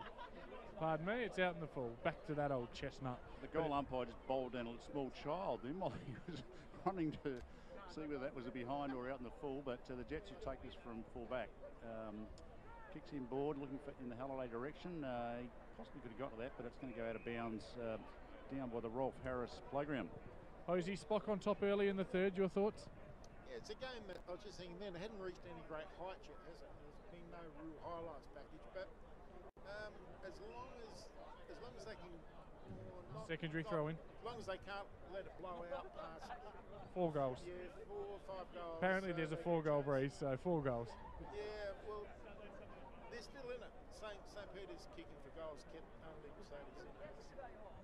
So I'm just keeping an eye on young Holiday there. He's doing a good job, but he was also in a bit of the play in the background there, and he pushed McClay to try and get to that, as we said earlier. Could have got that mark, and now he's trying to catch the ruckman. Now, interesting, the Spock ruckman's dropped back, so Holiday's dropped Spock back. Spock here, flying shot here coming again. It's a right foot snap. It's a good kick. It's not that man Volcanon again, is it? It is. It is number 24. That is Sam Volcanon with his second. He has broken this game open. It's Spock 6-15. The Jets 3-7. So they've doubled their score, and that could really break this game right open. Sammy Volcanon, not someone you probably would have done your homework on, but he's having a big influence at this stage. Tony. And he appears to be quite magnetic. A lot of the players get around him. He's very popular. He's just dropped out of the square now and gone back to half forward. Now, I like to see that too. When a player scores a goal, you don't just sprint off. If the player's up and about, mentally and physically, let them stay on the ground. He's going to be dangerous down forward. He's given Unley something to think about down there, even if he's not playing on the ball, and that's a good tactic. No, he's kicked 2 in the last, 7 minutes, I suppose. So, yeah. Williams with a couple of handballs. Here they come. Munn with a left-handed handball to the flank. Unley Mercedes, a little bit of hand candy, as they say. Longer, it's 2-on-1, 3-on-1. It's all St. Peter's running in, supporting. Unley come in. Good tackle there on number 27, Harry Hayward. The umpire says I'll have a ball up. A week's a long time in football, boys. Just a quick one. Brisbane Lions on at three-quarter time on 1 goal. Trail by 68 points. Half-time, the Eagles of West Torrens, former grand finalist, yet to score a goal. Holiday gets the tap. Stacks on the middle. Simon Munn lays a tackle. Daniel Care's in there. Nick Stewart's in there. Nate Chettle's in there. But all up in the danger area. Hope Darcy and Knowlesy having a really bad day. Yes, the two Eagles boys. As the ball should go out of play in the forward pocket here. It's bouncing around. It's a busy action. 10, 12 players around the ball. It's not coming out. The umpire ball up 10 metres around from the behind post for Unley. And to say they need a goal here, Schulte, is a dramatic understatement. Gee whiz, they need the next goal, and they need it quickly. Saints have got a real run on here, but it seems like the breeze has dropped a bit. The sun's even out, which has been a rare thing. So hopefully... It's out to 26 points, though, on the firm and Harley Heaven scoreboard. So. Stewart off his right foot. Impossible kick. Impossible. It's rolled into the other pocket. Care's running forward with it. He slips over. He comes inside with a nifty handball to Benny McConnell. Benny McConnell goes back to Nate Chettle. Nate Chettle, a short kick to Andy Cabaz. And Andy Cabaz has marked this. But a tough shot. He'll be 40 out. He'll be on a fair angle. He's a left footer. And real tough kick. Probably not our most reliable kick either. He'll probably make a liar of us and slot this, but the odds you'd say would not be in his favour. They just don't have to. They just haven't got a system going forward today. I'll tell you, for me, that, and again, he wasn't going to play it forward, but I think they've missed Henry Westall coming off. He's someone I would have thrown forward to perhaps as a bit of an X factor, and just missing that one sort of real electric footballer up at half forward. Yeah, just that system going forward. There's nothing there that says, we've been... Straight over the goal umpire's hat. Schulte cheers. You're wrong, Schulte, but you'll take that, won't you? A beautiful goal on the Harley Heaven Firm scoreboard. It's the Unley Jets 4-7, trailing now only by 20 points. Spock 6-15. That's 51. I added that up myself. And that's a real good skill execution there. Just interesting bit of byplay before that ball came in. The guy on the mark was Ben McGill from that kick, but himself and James Cabaz were about 50 metres off the ball, and they were still having a ding-dong battle with each other without a ball being in the area. So we see now the ball goes up in the middle. Both wings just charge in each side, so we're going to get that congestion through the middle. Munn may be taken high. No, the umpires. How many times today have we seen this where there's been 1, 2, maybe 3 ball ups? Holiday, I reckon, no, it wasn't Holiday, it was Jed Redden there, got the tap out. Ball comes forward, be interested to see if the Jets can get another one forward here. Players have come up around the ball, out it comes, spills out. Number 3, Ed Collie down to the flank. There's been a stoppage in play. A little bit of heat. Yeah, and it's the Jets. Free kick, Unley. Jets kick, so they're pushing forward again. Ebbs and flows in this game, and Unley have put the pressure back on. And it's against following him, but it's taken a while to get the ball back to him, and again, it's still not back to him. And now every player is going to be behind the ball, boys. It's no, it's not. It's Andy Cabaz again. He's given it off straight away to Blake Harris on his trusty left. Gives it to Oscar Munn. They haven't gone far with that little passenger play. They were out in the wing. They probably gained 10 metres and went 40 metres wide. So Oscar puts it into the hot spot, and a really solid mark by Sam Roberts from Spock. He's been good, consistent in all 3 quarters, contributed well. He'll go long, I think, down the line. He does, right next to the line, and I won't be surprised if this goes out off the courtesy of a big fist there from the big fella from Unley, of course. That is Lucas Spinello. Matt, where is the big fella this year, the big Croatian sensation? Yeah, Jokab. Unfortunately, Josip is in Croatia. Okay. Something to do with a visa and having to study and not able to get back into Australia this year. So we're working, we've sent our diplomat over, and we're working with the Australian consul in Zagreb. Nate Chettle, really good clearance here. He comes powering through the far forward, puts it into a real good spot. Benny Mack goes for the ball. Luke Heaslip, who's had a really quiet game, lays a tackle. In fact, Slipper needs to get into this, and St. Peter's hold it up well at half back. Of course, the pronunciation we're looking for is Zagreb. Yes, it is. Ruckman share the honours there, but probably goes St. Peter's way because they push it out wide away from the Unley Jets' danger zone. Andy Cabaz, who's Good possibly control there. an He bounced out like a basketball. He didn't have control of the ball, managed to gain it, was tackled straight away, and that's been the pattern of the game all day. Someone takes possession, but the pressure is there. There's no easy kicks. There's no running bounces.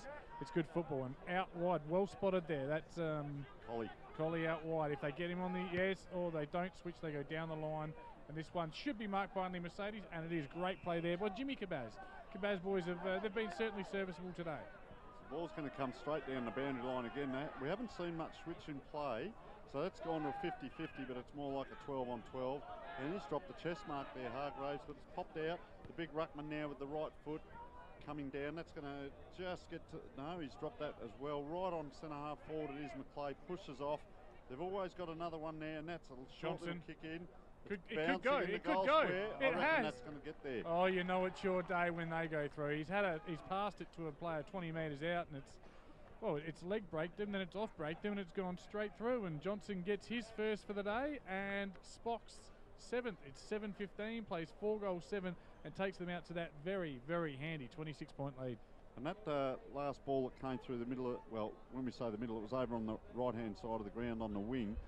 St Peter's tended to have 2 lines of 3 players in a line about 20 metres apart for their forward line, but whereas Unley had all of their players were in one straight line, so 4 or 5 just in a straight line across about 30 metres there. So 2 taps there to Holiday. I don't know whether he gets 2 stats. Ball along the ground, it's in a 50-50. Good pick up off the half-back, but just up and down with the kick. 3-on-1 now. He's surrounded by players here. The St Peter's player got his arms free, and once again we're going to see a ball up right on that outer wing side. It's that system and pattern I just hit on before. St Peter seem to have it, and Unley Mercedes don't seem to have anything going forward, do they? No, he went to go backwards in the Unley player, and there was no one to give it to, whereas that's about a 25-metre handball in trouble, gets away from Cabaz, and Johnson to McGill. McGill kicks down forward, McClay off the ground, left, right, this way, that way. Can he check side it? No, you idiot. Everything was good up until that point, till he tried a check side on the run from 30 on the boundary line, and has kicked it straight across to the playground side. Got a bit cute. Out on the got a bit. Ambitions and capabilities, my friend. Ambitions and capabilities. But So, we're James, leaving here, Schulte. Who we got? James O'Sullivan, Sully, we call him here at the Jets. Edgy. Sully's been here for over 100 games, I think about 105 or something. He puts it into the centre back area. That's a dangerous kick in, actually. There was St Peter's probably should have marked that. The Unley, I think he's going to ball it up, but it's I don't even quite know why, because it seemed to spill free off the mark and there was no congestion, but he's caught a ball up. And just while that's going on, Simon Munn here is about 50 metres out on his own. I think the St Peter's players now seen him. Simon Munn's actually walking up to him. St Peter's. And here they go. Centre half forward, handball out the back. Fair way out. He's kicked that around the corner. I'll tell you what, straight over the goal umpire's head. Collie, is it? Is that Collie? Yeah. I'll tell you what, we can't see his number. They've surrounded him. Is it McGill? They've had a ripping quarter, St Peter's. They've kicked 5 goals, I think, this quarter, and they're all over Collie. the Jets at the moment. Yeah, it was Collie. Yeah, number 3. That was a good goal. He was running across the 50-metre arc and bend it back around the body. And look, I'm not backward in saying if the player's got the skill to do it, have a go at it. You don't always have to turn and face the target. The shape of our ball and a skill with players is to kick that football, and that just goes to show. Get it around the corner, get it through for the goals. 6 points is 6 points. Doesn't matter whether it's along the ground, in the air, check side, screwy, whatever it takes. Just get it through those 2 big sticks. Geez, could have been taken high there. A bit willing in the middle. The umpire's put the whistle away. No, he's called it up, and players breaking off there. St Peter's players breaking off number 30, Toby Kelly, and he's all on his own. Right at centre half forward if they get the ball out. Someone's just going back to pick up, hack out of the air, attacking that ball strong. Taken hard there is the only player that's changed his number, and his teammate's about to give him another ball up here. Teammate just helping him up. Let's see what happens. That lead on the Harley Heaven and Firm scoreboard is now 32 points, starting to get the dangerous levels. And the big fella's come through there, missed the ball but hit the player. The big fella, number 20 there, Jed Redden. 2 taps. I reckon that's going to be close to the boundary line. If we just can pan across the ground, all the players once again are in one half of the ground. There's players running up from St Peter's back line to force a bit of congestion here, and then there's about a 40-metre gap to where this throw-in takes place. It's a chip kick down, no one there. It's all on their own. And he's come inside, the Unley player. Misses the target. Oh, hard clash, picks it up, missed kick. I reckon we're going to see another ball up here. That was a dangerous kick if it misses the target. Yeah, I'll tell you, it's a real dangerous. We're looking for Unley now to kick 5 or 6 goals, probably in a row for him to win. And there you go, Jesse O'Brien pushes off, don't argue, goes on the left, but straight to Unley, and it should go out of bounds, right next to the behind post, down at the Pernix Smarter with Data ends. Pernix silver sponsor. Not much action to the Hydro Smart Pure Water Shop end hose. Not much at all day, mate, with the wind blowing down that end of the ground. And I don't see any way back for Unley here, do you? 4 goals, 7 plays, 8-15. You never give up. You never give up. Off the ground. Kick off the ground by St. Peter's, goes through for behind. On the Harley Heaven and Firm scoreboard, it is the visitors, St. Peter's Old Collegians, 8-16. That's 24 scoring shots to Unley Mercedes, 4-7-11. You look at that, and I'm not sure there is a way back. Daniel Kerr kicks to himself out of full-back. He dodges one. He takes a bounce. He's running down the middle. He's actually opened up a fair bit of space here. 3 bounces, well good Shepherd, played. and it's a nice-looking kick into Jed Redden, who lackadaisically gets caught holding the ball. So the and again, St. Peter's played on, and Nick Stewart laid a fierce tackle, but it's actually come back to the Jed Redden initial free because it wasn't in the run of play. And a great spoil by Money. Yep. So that's Oscar Munn has just really done well there. McGill just waited for the ball, but you can't blame him. He's about 5'6" and 56 kilos soaking wet. So, but St. Peter's here looking good, looking the goods. Unley need to turn it around. They need to turn it around now. Jed Redden needs to fire up. He's played 12 games for the Bays and was in the AFL draft a few years back, and he's just got to really get a bit more fired up. Jed. Not going to lie, Payne went after him this year, and from what I've seen today, So Josh Archer down. out of the back pocket into Daniel Kerr. He's just going to stop and have a look here and have a think. Actually, it might be Drapes. It's back to Archer. Only going back and forward to the same 2 players here over and over again. It's Josh Draper. Getting a bit of airtime on SA Footballer TV, those 2. Into O'Sullivan, and he'll get a free. St. Peter's just zoned off them and just let them play their own game. They've got to take a risk here, Unley. It might cost you a goal with someone running around the back for a handball. I'm not sure what that's going to achieve there. But anyway, they come down the line to the wing. Big pack of players. Good fly from Unley, but ball dropped. And quickly kicked forward by the big St. Peter's ruckman. Straight down the line. Back to where it came. Working hard at ground level, getting the ball, but it's a free kick to St. Peter's in the form of James Duncan. Against O'Sullivan, too high, so Duncan goes in for St. Peter's. Lucas Spinelli, who's been reasonably solid, puts the big fist in again, and Unley are able to clear out of defence through Jimmy Cabaz off the left foot. It goes out towards the half-forward flank. Another really ferocious tackle by the Jets, and it'll be a ball in right near the St. Peter's coach's box. Very, very surprised in this last quarter when it does happen that St. Peter's just don't drop someone in behind the footy the whole quarter. Yeah, when you're up by this, certainly been St. Peter's quarter, this has really split the game open the last 10-15 minutes, and just got their work cut out. It might be a free kick to one of our smaller blokes, Cheddle. Cheddle got pushed in the back and will take a free. She's going to have limited options though, coming out deep in defence. He kicks to the wing area. It's a bit of a woofy kick, and Josh Draper goes up, kicked off the ground sort of thing by Nick Stewart into the Ben McConnell direction. Benny Mack takes it reasonably cleanly. Good work. Slipper goes this way, goes that way, comes back out really wide onto the wing to good open space. Back in the Draper direction. He goes around the corner, but it's well sport by St. Peter's. Optimistic by Draper. Does well to back up and breaks a couple of tackles. Over to Oscar Munn. Money gets tackled well and wrapped up in a really good tackle by Sam Roberts, and it'll be a ball up on the wing. So players are just starting to slow down a little bit here as the time takes its toll. We must be getting towards the end of the quarter, but it's been a good quarter. The ball goes up. Another win in the ruck with Lockwood. Taps it over if they can get away here through Tremorden. Quick handball out to a player, back into him, out again. They've got numbers around the ball. Up it comes. They're deep in the pocket here. Number 12 around the corner. Just a snap kick. I tell you what, that's very close but a point.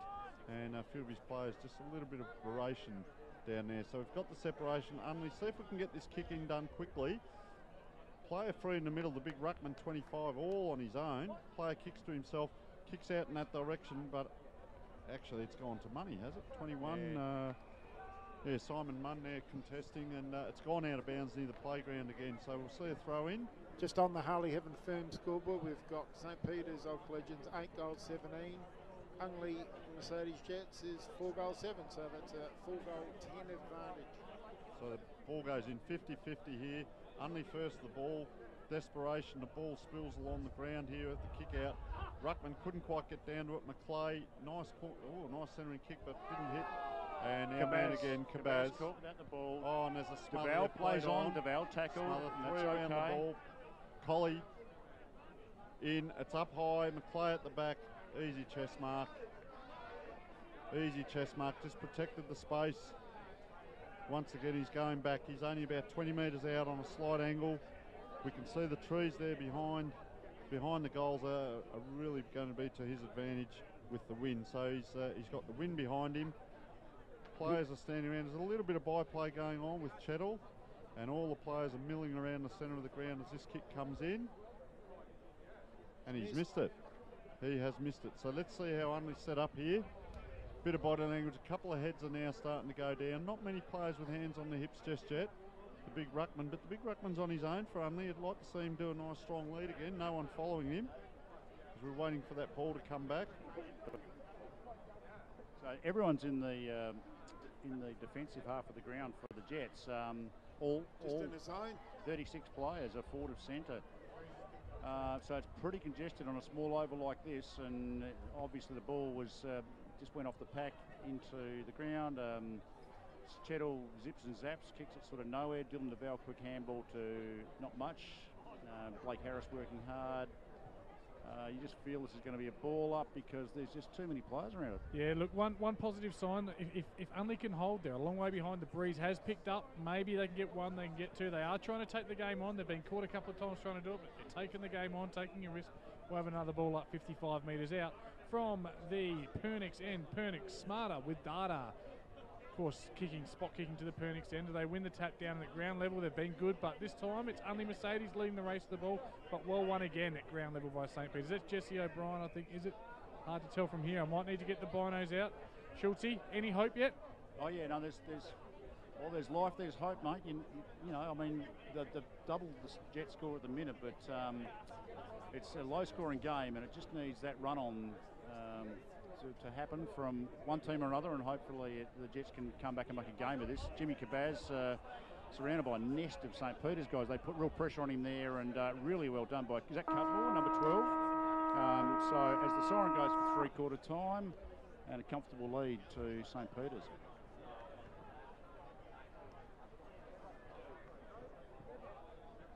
As the sandwiches come out on Ladies' Day, so we've all got either a handful or a mouthful, but fantastic service here. So that was an interesting quarter there. St. Peter's just sort of broke away. Bit of congestion, pretty much like the first half, bit scrappy, but St. Peter's at times were able to run and carry the ball and flick the ball around a fair bit. It was interesting, there was a throw-in on the far side around the wing half-forward area. And if we look down into St. Peter's forward line, they had a full forward in the goal square and virtually a ring out around the pocket half-forward flank either side of him. So he probably had 40 to 50 metres straight in front of him in line with the throw-in where to lead to. So if they'd have been able to capitalise on that, looks like they've got their structures right and the smaller flankers and pockets new to. So the huddles have come in. Fair few people, supporters going around, as you can hear probably in the background, Ladies' Day, so there's a fair few people around the place. Not a bad crowd with the inclement weather. Yeah, it's certainly in full swing now, ladies. Adelaide have hit the front. They're 4 points up at three-quarter time against Centrals. That is hard to believe. We can only hope Central's coming home with a breeze. At three-quarter time at Alberton Oval, Luke Hosey, you will love this one. Port Adelaide, 2 goals, 3. The Eagles, 10 points, as in 10 inaccurate shots. Three-quarter time, Eagles yet to kick a goal. And three-quarter time at Hickenbotham, it's South 6-6 leading Adelaide 4-3, a 15-point lead. Scotch and Morphettville Park, it's Scotch 7 goals 6 leading Morphettville Park 3 goals 3. We news out of from PAC is that PAC are winning reasonably well over Adelaide Uni. In the AFL, it is Richmond absolutely braining, and I mean braining, Brisbane, whilst Greater Western Sydney 31-point winners over Fremantle. Yes, the Tigers by 93 points. Western Bulldogs and Sydney are just underway. I think that's all the scores we've got from out of grounds. We haven't got a lot today. Portland and North Haven. Portland are coming home. Oh, I can't read some of the things it says in this text, except it's Portland. I hope this score is right. 13-13. North Haven, 4 points. That's an 87-point margin. Portland coming home with a breeze. They should be right. Wowee, that was absolutely phenomenal. Schultzy, how were the sandwiches? Not bad. Certainly tastier than looking at the scoreboard over here, because when you only kick 4 goals to three-quarter time, you don't win too many footy games. And the Jets will need to double that and then some to even get themselves back into the game, which is hard to see. It's goal kickers so far, please. Yeah, look, for the Jets, it's been Andy Cabaz, the Turtle, Dylan Williams, Nick Stewart and Simon Munn. For St. Peter's, there was plenty that quarter, but Collie, Fotheringham, James McClay, 2 to Johnson, 1 to Harry Haywood and 2 to Schultz. So they're going to need to come out of their skin. Valkonen. Sorry, Valkonen too. Sorry, I got that wrong. Where's the improvement need to come from, Schultz? It's your mob. You know a lot more about them than us. Where can it come from, and where can they find the lift to get the spark to kick the 6 goals they're going to need in the last quarter? Well, the only way we can win is to kick goals and to attack, and as you said before, TJ, to take some chances. So the sort of players that have really been out of the game for much of the game that I need to really lift to kick those goals. So it's got to be Luke Heaslip, Jed Redden, these sort of blokes that have had pretty quiet days. They really need to lift. There's a few others, they're not aligned, but they're the sort of blokes that need to kick some goals. So we'll see what happens. Yes, it's going to be very interesting last quarter. Look, it's been a scrappy day. Conditions have dictated that, but I just hope for Unley's sake they can get the first one, if not the first 2 in the first 5 minutes. Will change the whole dynamic of the game. I think you'll see St. Peter's drop players behind the ball there. And we'll see how that unfolds.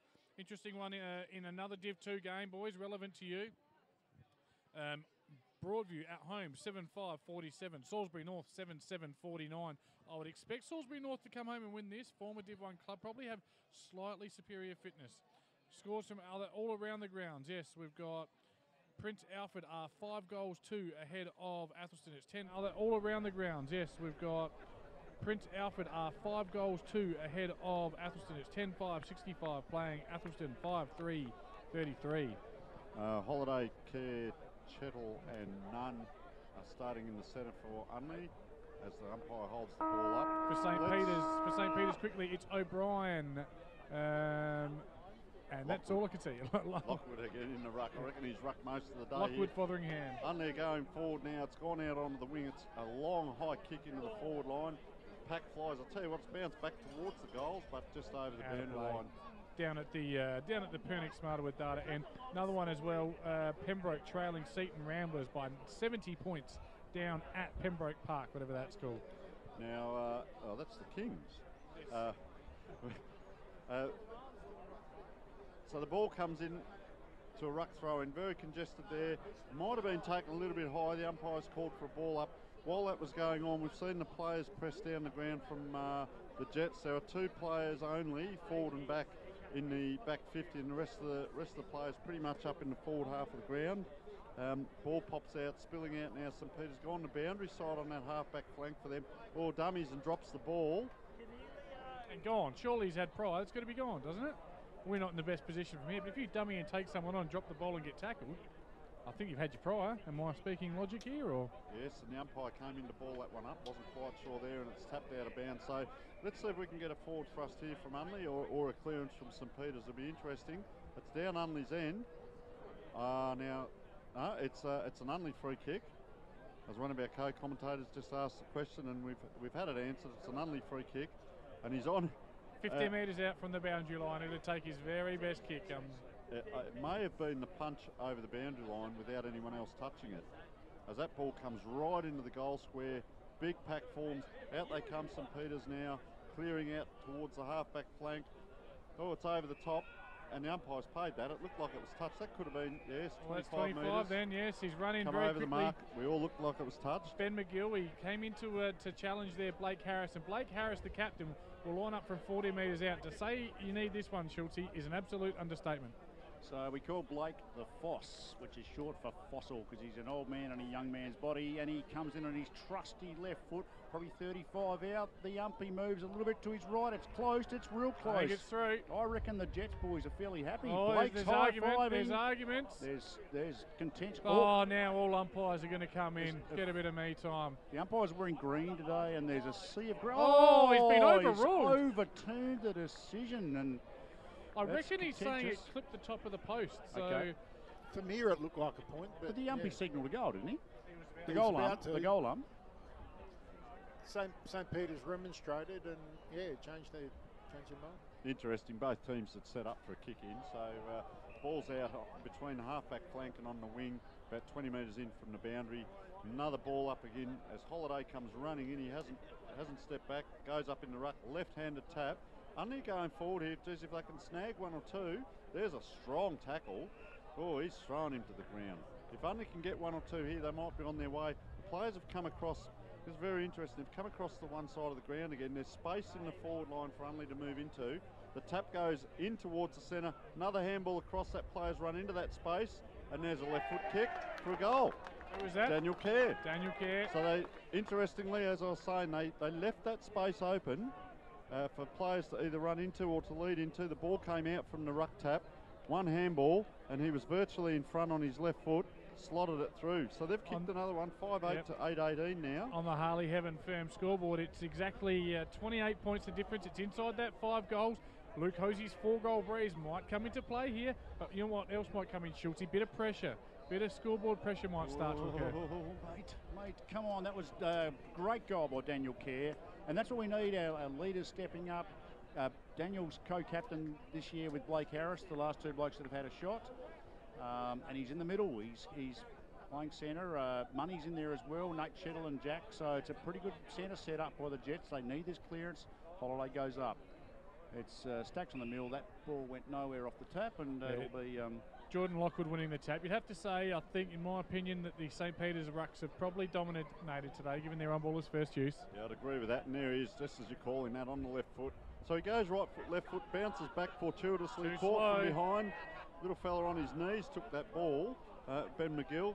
Anyway, ball spilled out again now. I reckon we're going to see another ball up. And they've lifted. You can notice it around the contest. They're getting to the contest quicker, faster, with more enthusiasm now. Unley sniff it. They've got a small sniff. They've got to get the next 2. Lockwood goes up. You'll never guess what's going on here in the background. Kabaz and his little mate Ben McGill. I hope they buy each other a drink after the game. Anyway, wheels around. That great ball's smother. smothered. Inside Absolutely 50. brilliant. Out it comes again. Kabaz, quick hands out the back. A kick around the corner and hope. But they've got And numbers here. they're out here. Got to go. Yeah, Clint and he's McDonald. slow play. Schultz held it up. Schultz has dropped in behind the footy now. He's playing his +1. Interesting. He's down straight down the line. There's no one inside. He's kicked that on the full. And I was just about to say, there's no one inside that he could have gone to down around that centre wing position. So he's just bombed down the line and it's gone out on the full. Schultz gets it, comes in ball, beautiful left foot kick, looks for and finds his teammate in the form of Sam Roberts. As I said, Sam Roberts, 4 solid quarters of football. Interesting kick, intercepted beautifully is Clinton Donald. Schultze, you're on. This is your team. This is your chance. Roll the dice, Jet. Don't go down the bloody line to a contest. He has, and he's kicked it out the full again. No, it's going to stay in. Jet Redden. Jet's in front. Strong hands needed, you know what? but not taken. I'll give Clint his due here. If that's where Jed Redden leads, that's where he's going to kick it. So maybe Jed needs to be a little bit more dangerous with his running patterns. Yeah, yep. It's all about intensity. I've been really impressed with Clint Donald's game today. We call him Sodas here. He's rapidly making a name for himself here at the Jets. And St. Peter's kick it to Oscar Munn, gets a clip in the air and it'll come back. Free kick to young Oscar. And I was just going to call that. I've been watching Oscar. He was on his own down here. It looks like they've put a spare man back into the back line. And it looked like St. Peter's actually kicked the ball straight to him. He was on his own. So behind him now is a player leading out to the right here. That's Josh Archer. But he hasn't looked at him. Straight down the line again. And you'll never guess what. No. He's kicked that on the full. He had a player about 30 metres to his right. And, young lad, a little bit of pressure on. We don't know what's going on. Our view from up here compared to what they see here down there. Oscar's not happy, it's fair to say. He's a grouch. The ball's come over the back to Norden now. quick kick into the forward line. Guess who again? He's got a chance to redeem himself. Oscar Munn again. As I said, he was on his own. He's got a couple of players inside. That'd be a dangerous kick. They're going to go. He's got a player at centre half back here. Just have a look, son, and he's gone long down the line again. So Redden, your chance to shine. Ball comes off. St. Peter's inside, which they're willing to do. They've got a bit of speed here. They've got numbers. Another handball over. McClay is caught, dropped it like a hot potato. Good work by Unley. The ball's bobbling around. Guess who? Ben McGill out here. Is it? Picks up, goes one way, goes another, turns it round and kicks that straight across the goal and out of bounds on the opposite side. One thing I've been impressed with St. Peter's today, in previous years, you can intimidate them. You can push them around. But their strength in this contest. Yeah, but Schultz, the O'Brien. The two McClay boys and that, they're flying the flag for the teammates. This isn't a college team. This is a footy team. They've got plenty of guns in the old gun case shed thing. Care to Cheddle. Cheddle to the Turtle. Turtle back to Care. Straight down the guts. First time today. Half volley opportunity by Benny McConnell, but overruns it, and that's given it straight back to St. Peter's, who are going to come out to the wing. And a lovely kick. That's really well weighted. Yeah, it was. Straight to Hargraves, so the ex-Jet Junior. Yep, the man they called Sugar. Takauskas, was it?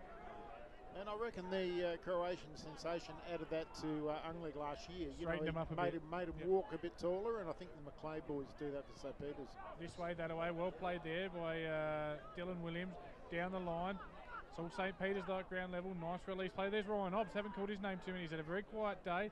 To Schultz. Schultz has been unbelievable. Possibly the difference in the line. He's looked elite. Oh, big push in the back. And the umpires saw it. And don't kick it. It's going to be 25, so I'm just cramping up here. All good now. And a free kick to St. Peter's at centre half back. So go on. I was just going to say, he has kicked it out to the other side now. So there's probably one of the several switches of play we've seen. Comes down to the wing, and Collie takes it around on his left, kicks it across. Short ball, McClay hanging on, playing for it. The umpire has given it. That was a late call. So McClay very close to the wing here. He's having a look, and his brother's looking. He's looked inside. Nice switch of play. Schultz. Here comes Schultz through the middle, kicks it forward. Can this be McClay's chance? Oh, a big push in the back. Great spot, St. Peter's, front and centre. I'll get it here. Another O'Brien on the left. Oh, great smother. Daniel Kerr, plenty of intensity. It comes back to O'Brien. Release handball out the back. Number 30, Toby Kelly. Haven't called his name too many times, but he looks for and finds. Fresh legs, Kelly, it looks like there. James Duncan. Jimmy Duncan. Been pretty good today. Yeah, the man they call Dunes. Dunks, pardon me, I can't read my own writing. Comes down St. Peter's front and centre again. They'll run, Walt into open goal, and they will kick the seal out. That's Eddie Colley. Eddie Colley, one of those players, he doesn't need too much time or space. He can do the damage, and he has on that occasion. Moved up from the back pocket onto the wing and kicked 2 goals, and he's been really good in this last half of the game. Jim Cabazza's cramped up, and I'm not sure whether that was because his man just ran straight around him or whether he actually has got cramps. So we go to the firm Harley Heaven scoreboard, and it's St. Peter's Collegians, 9 goals, 18. Unley Mercedes Jets are 5-8, so that's 4 goals, 10. That's 34 points. You don't want to write a team off, but you've kicked 38 points in 3.5 quarters. You're not going to kick another 38 in the last 10 minutes. 10 minutes into the final quarter. Unfortunately, this one's all over. It's been a scrappy day, and Spock just too good, and I think they've got big things ahead of them for this season. Once again, Lockwood in ruck wins the tap to himself. Secondary ball up. Tony. Yeah, he stood tall up there, Lockwood, and just his leadership there in that last ball coming in. He pointed towards the pack and wanted it there, and he just put his body on the line, brought it to ground, and they got the advantage out. Here's Oscar Munn. Look, he's trying hard down back here, and still a young lad learning, but it's good to see him get some touches. They've handballed straight into trouble here. That's Clint Donald. He's had a few possessions this quarter. He certainly doesn't mind putting in. He got a fair clip around the chops earlier on, but he's put in. So the boundary, once again, I keep harping on it, I know, but the boundary throwing comes in. No one behind the ball as the ball goes over the back.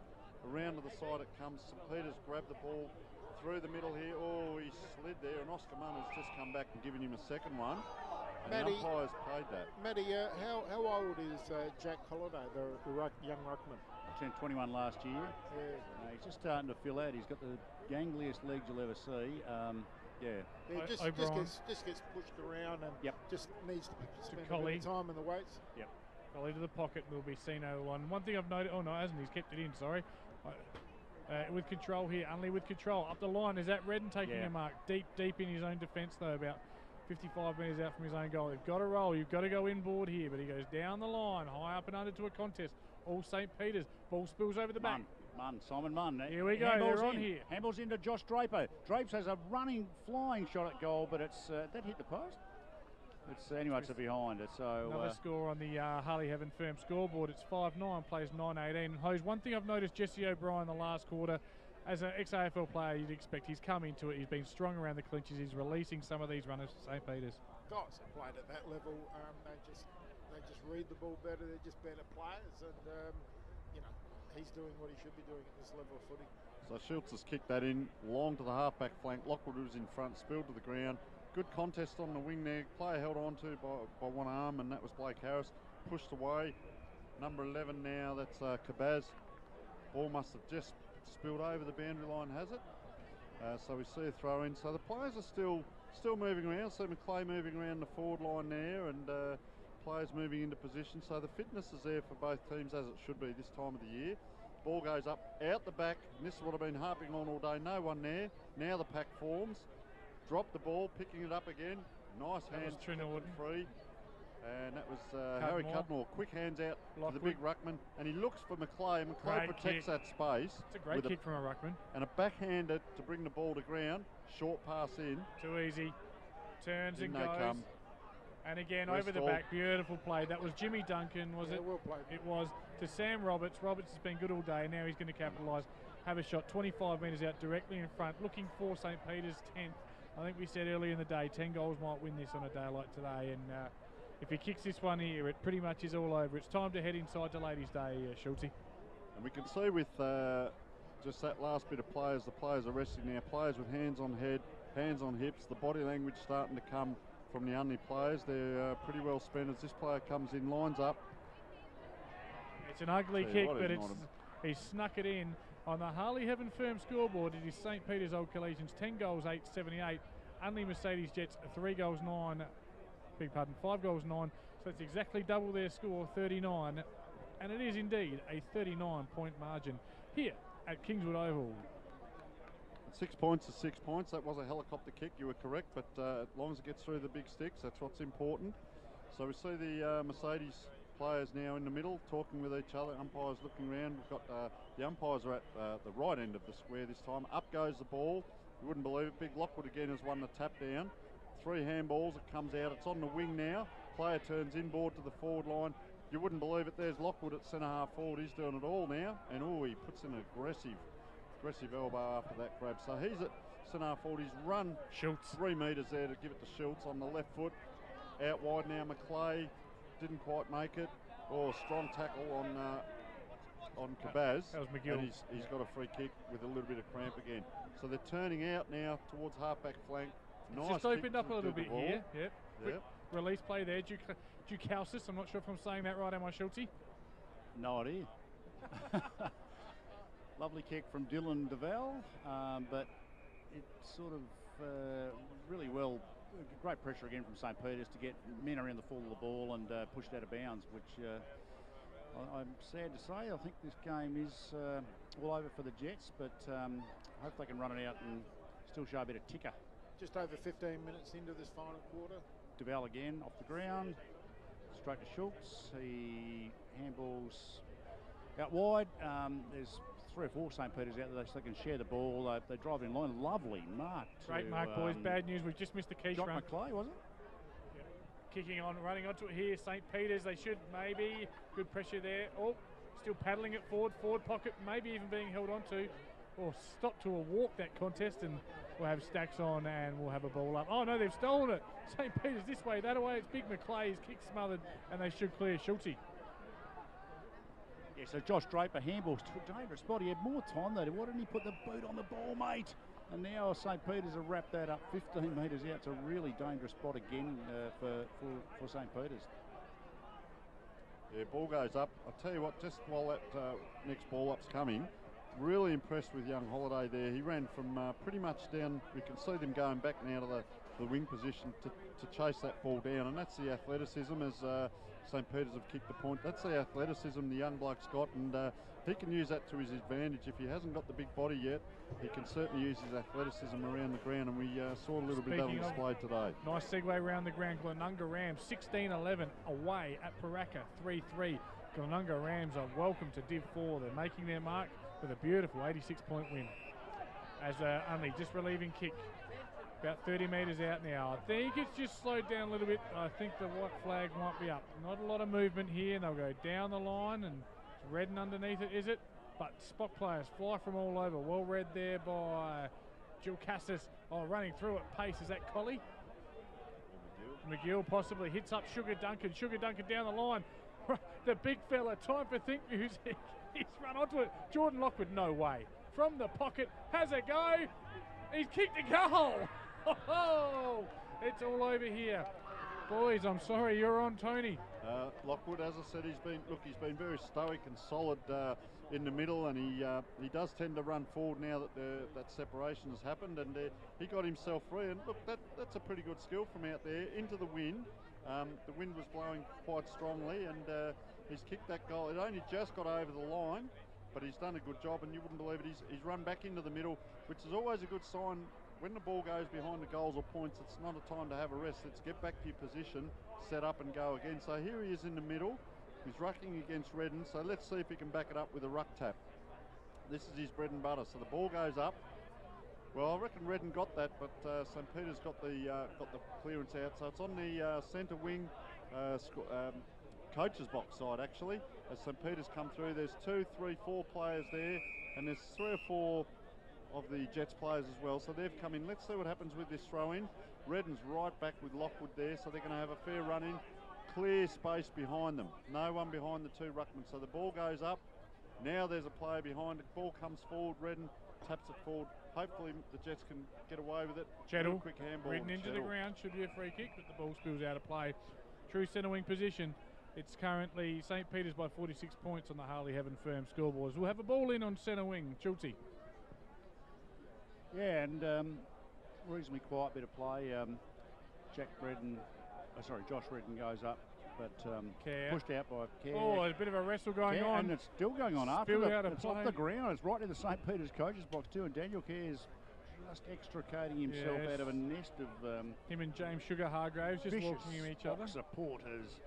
Oh yeah, they're deadly. They'll run you over with their Bentley if you're not careful. Yeah, and they'll have the butler take to him. Yes. So Chettle just pokes it out to in the Munn direction. That's S-Munn over to Stewie on the left foot. It's towards the goals, but it's just all St. Peter's in the goal square, just sitting there waiting. They'll pick it up and they'll come fat side, and they are out, and they should break.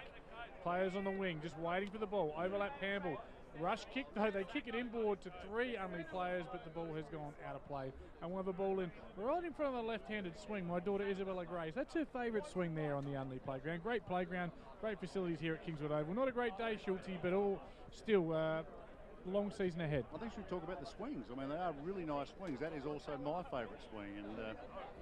And so Lockwood handballs it after taking the ball out of the ruck, but he handballs it basically straight back into the pack, so the ball goes nowhere and there'll be another ball up. Just a bit of background on that one as well, Schulte. My daughter does listen at home and talks back to me the whole time, and so I just thought I'd say hello to her. Hi, Izzy. And here comes Spock again. I'll shoot to you, Tony.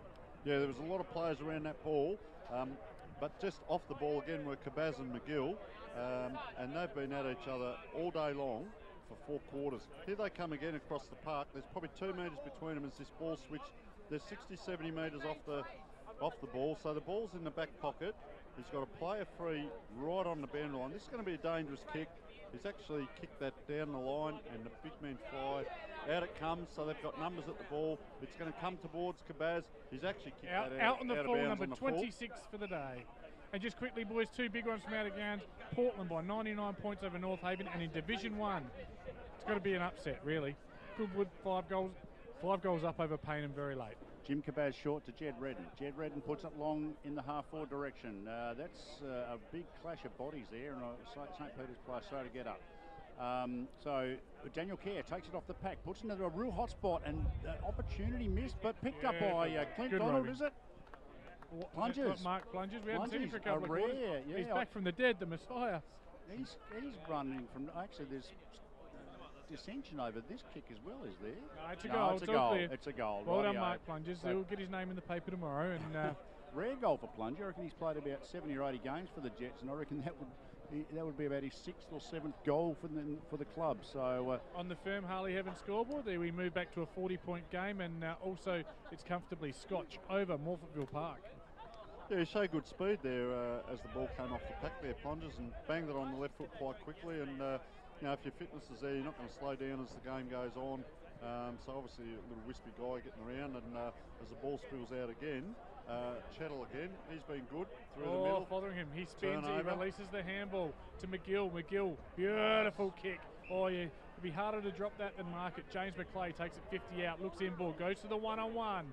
They fly, ball spills, ground level again at St. Peter's, but fighting in there. He's been tireless all day, Cabaz, and they should clear. Good pressure. Oh, causes the spillage. Brilliant play there by the young fella, allowing Jock McClay to come through and kick the easiest of goals from 3 metres out. That's their 12th on the Harley Heaven firm scoreboard. Spock 12-9, Unley Mercedes 6-9, and they've just been too good today, unfortunately. Yeah, that was a good goal by Jock McClay. Just the concentration there. He'd been in the contest, the ball came to ground, it spilled around between 3 or 4 players, bobbling around, and just when we thought Unley were going to get it out, the ball spilled out, and McClay kept himself in the game, put himself in position to get that ball, and as fortune has it, he's kicked it through. Players are signalling now. I think they're bringing a spare player, so we've got 1, 2, 3, 4.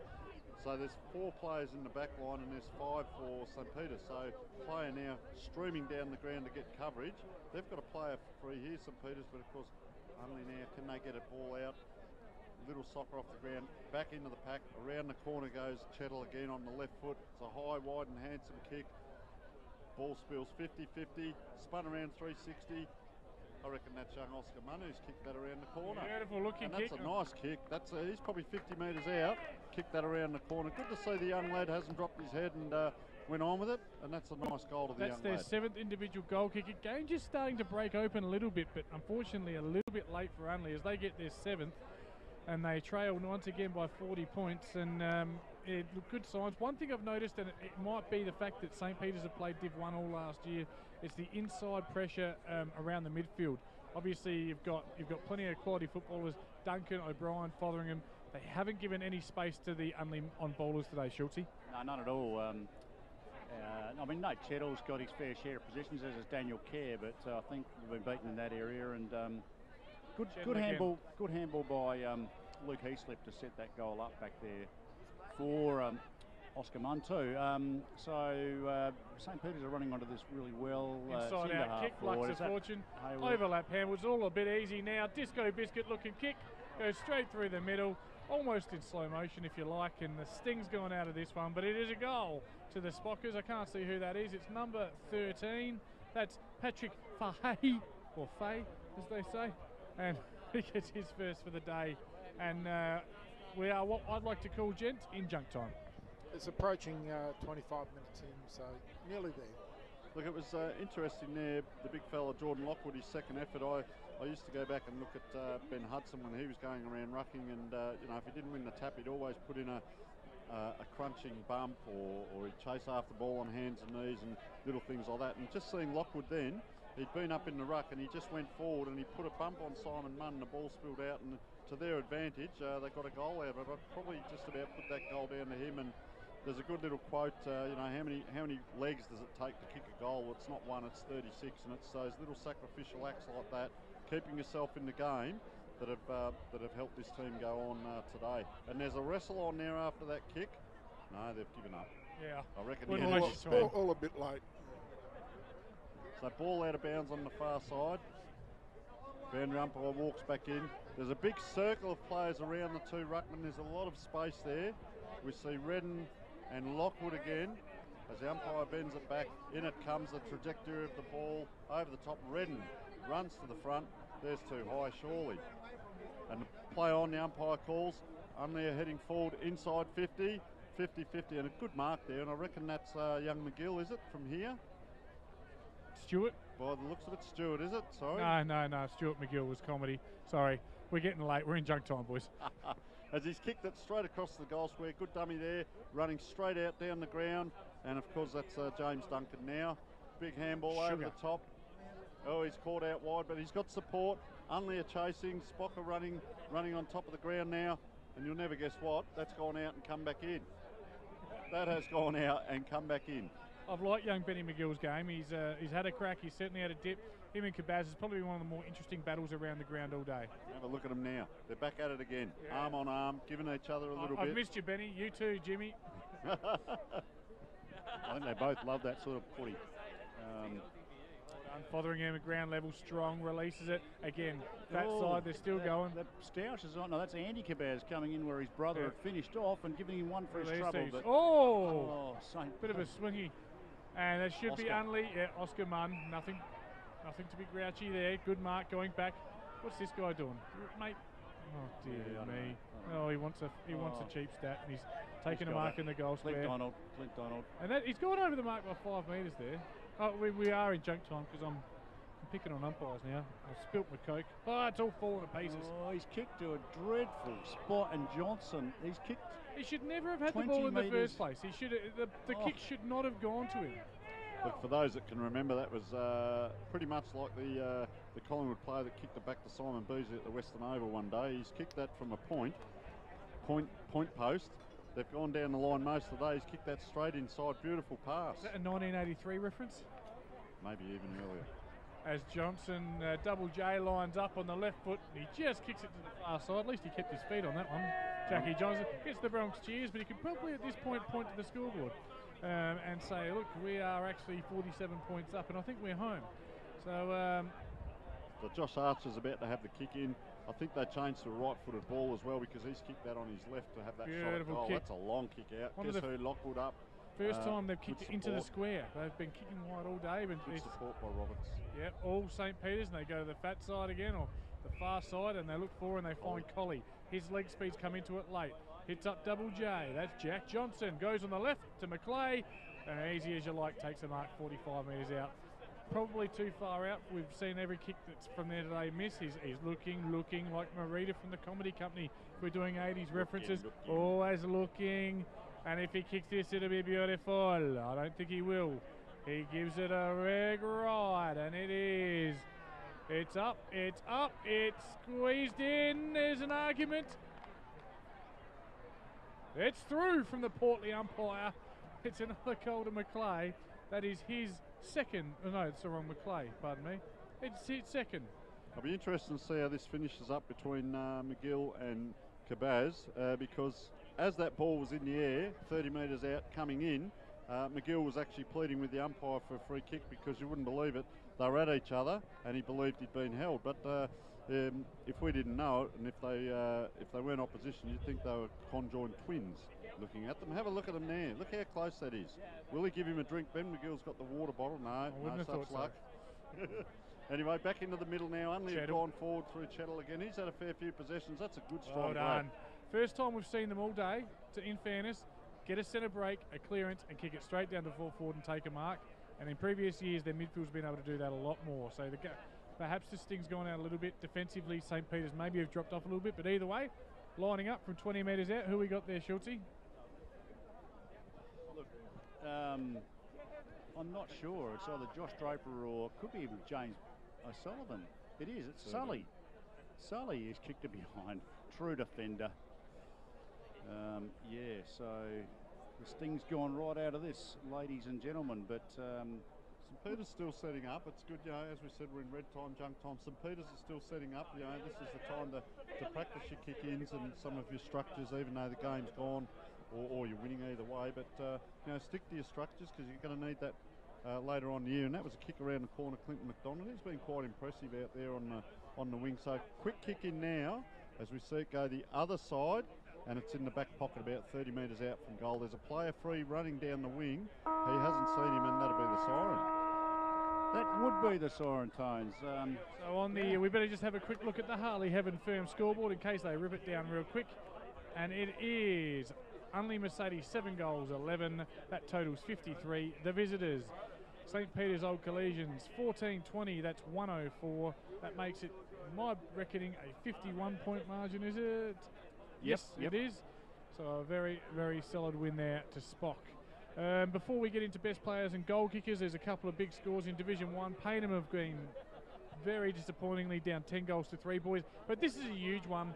A lot of people ask the questions, how will the Paynham D grade go without Tommy Impact, Tommy Javor? Well, they've won easily. They're 2-0. So for the 3 people listening that follow my footy career, the Falcons have done it in the D grade. Who gives a fly frog's fat ass? Anyway, let's get back to this one. It's junk time in the commentary. I'm just happy my boys won't get to head back there, and at least I might get a free beer now. I'm sure both of them will be listening. Goal kickers for Unley Mercedes, please, Schultzy. Yeah, Daniel Kerr 2, singles to Simon Munn, Nick Stewart, Dylan the Turtle Williams, Oscar Munn, Andy Cabaz, and Mark Plunger, sorry. And for St Peter's, Ed Colley, number 3, kicked 2. Tom Fotheringham kicked 1. Patrick Fay kicked 1. James McClay 2. Jordan Lockwood with 1. Sam Roberts with 1.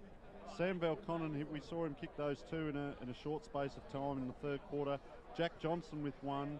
Jock McClay with 1, and Toby Schultz with 2. So the thing that stands out for me there, gentlemen, and I mean, correct, we were watching the game pretty closely, obviously. 9 goal kickers for St Peter's on a day like today. They've spread the load well. Like, you look at your big names, you've got your O'Briens and your Schultzes and these types, maybe your Haywoods, McClays, but it was a pretty good spread from the boys from St Peter's. Yeah, look, it's I guess it's that syndrome. You lose a replacer, you replace a soldier. Replace someone, and it's not just the McClays who kicked 11 goals last week. They look good up forward, but they're not just relying on them. The players, as I said, Valconen running through the middle, Jordan Lockwood kicking a goal. The big ruckman drifting forward. So they've got plenty of spread and coverage, and if you can get your goal scorers through a broad range, especially on a day like this, you might get good weather, bad weather. You can rely on maybe 8 or 10 different goal scorers. You've got a lot there to back you up and to fall back on those days when you're looking at where the goal's going to come from. And there's a player getting chaired off here. Yeah, that is St Peter's player. There's about 9 blonde players. He's the most blonde, that's why he's being chaired off. He is. Who is it, sorry? No idea. Actually, he did tell me of a milestone today. Shooter Schultz told me of the milestone. Who was it?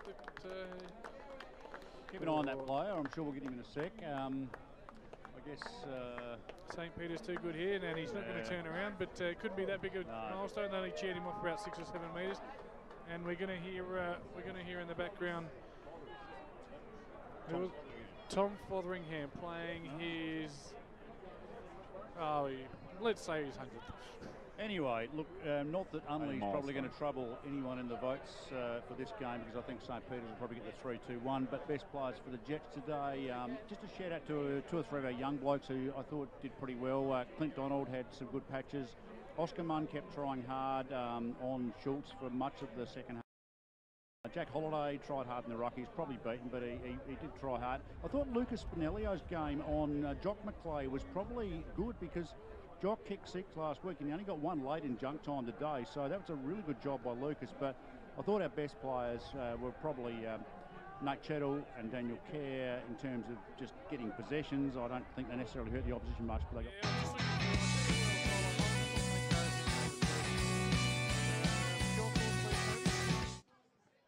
Yeah, I didn't mind Simon Munn as well. He's he's not the fastest guy out there, but geez, he knows his footy between the ears, and certainly some of his possessions, he's a very good linking player. He'll give to the runners and so on. So look, it was a spread. There's certainly some signs there for the Jets there. Just that 3rd quarter, there was separation, and as we said, both teams had to play the conditions today, so we didn't see a lot of high skill possession football, 20-30 metre kicks to hands, and the ball was on the ground a lot of the time. So I guess it's the day where those players that can handle these kind of conditions are going to come to the top.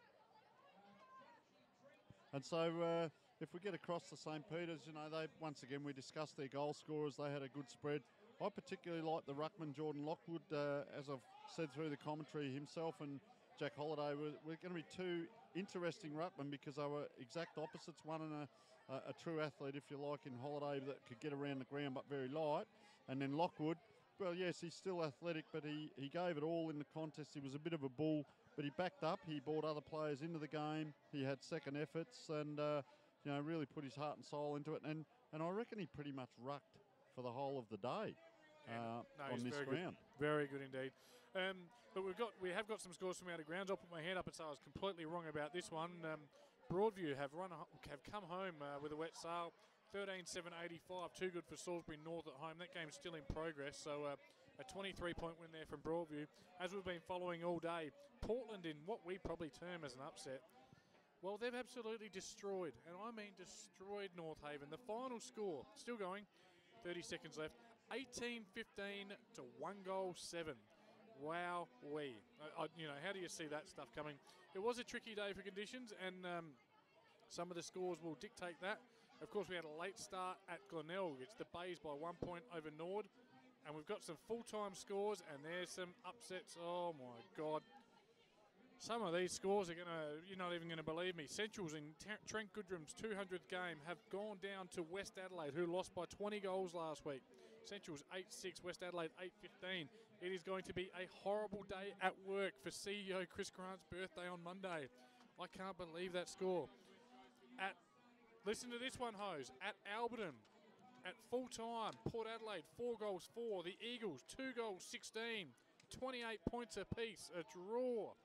And at South Adelaide, at Hickenbotham, it's South Adelaide 60, knocking off the Crows 40. Well, the big news out of that, Centrals, after smashing North in round 1, back down to earth with a thud. Your thoughts on those? Any thoughts on those, mate? Oh, well, the Port game, that would have been quite interesting. 6 goals kicked between two teams at SANFL league level. And I don't know how bad the weather conditions were down there because we didn't get the rain down here. We got the wind, but not the rain. Yep. And it'd be interesting was the wind blowing across the ground. It'd be nice to be out on the outer on that ground. Did you feel that then? Yeah, a bit of thunder and lightning coming down. Just a touch of thunder coming from underneath the bench. I just hope there's no follow through there, and we can really hear the thunder. Things are really livening up here in. You're going to laugh. We've had a rough day. On the Women's Day as well. Ladies' Day, and I tell you what, some of your B&C graders have just managed to move on from the loss pretty quickly, are dancing around with the girls there. But Seaton Ramblers, away win, really good one too, 13-22-100. Pembroke 7-6-48. In the AFL, the Bulldogs at the end of the first quarter, 9 points up over Sydney. The Bulldogs, harder to pick than a broken nose. It was the Tigers by 93 points and the Giants by 31 points. Glenunga Rams have absolutely brained Paraka at home in the grand final rematch, and I'm not sure if we've got anything else, have we? We haven't. Yeah, I just wonder the Wingfield dump. It's a fair way from here, but that wind's that strong. We can get a scent of the Wingfield dump down here, and it's just blowing across the ground as we speak, but just seems to come and go. But look, the big day down here. The kids are out having a kick of the footy. I've come back to this level and had a bit of a look at the footy and got back involved, and just to see the club rooms chock-a-block full here and what we call grassroots metropolitan football, and a very good standard with the players getting around. Some of the skill errors were there, but also some of the good skills. So I really enjoyed it. Thanks to all of our great sponsors, Harley Heaven and the firm, of course, doing the scoreboard. Pernix and HydroSmart cover the ends today. And don't forget, of course, our bronze sponsors who we mentioned at the start there. And they are ChemCert, McKay Business Solutions, Alberta Station, Rewards International Southern Trophies, Big Screen Video, Good Evans Consulting, MGA Insurance Brokers, Sports Centre Port Road Sports. Of course, thanks to John Oak doing the live stream and camera work. Gives us a big thumbs up, a howdy doody, how you going? Thanks to St. Peter's for their access this morning. And of course, most importantly, thank you to the Unley Football Club and Schultze for your words today.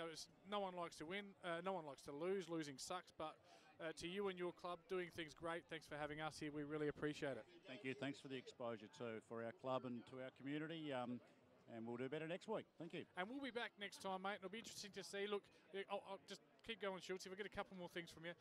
It's a new team. There's a new look team. There's a lot of changeover, new coaches, new star players, if you will. So some of the systems might take time to gel, it's fair to say. Oh, yeah, very much so. We've had a pretty core nucleus of players for 5 or 6 years under Doods Hall, and that's changed around a little bit this year. So it's just going to take a while to settle down. And a bit of a baptism of fire for Kane Stewart coming up against the two ex-Div 1 clubs in rounds 1 and 2. Both of them topped up nicely this year, so they are both going to be strong in Div 2, St Peter's and Salisbury North. Despite today's Broadview result, I think Salisbury North will still be hard to beat, particularly out there. And Salisbury North will play in the grand tough final. start for the Jets, so a lot of improvement to come, hopefully. So thanks again to the Unley Footy Club. We'll be back at Unley later this year. Next week, Hose, we're not. Are we? You sure? Well, we seem to think wherever we're coming from, it doesn't matter because you're going to be listening online and we'll tell you then. Thanks very much on behalf of Luke Hosey and Tommy Javor, South Australia Football Network. Big thank you to Tony and Schultze for joining us today. You've been listening to the live call from Kingswood Oval. See you next week.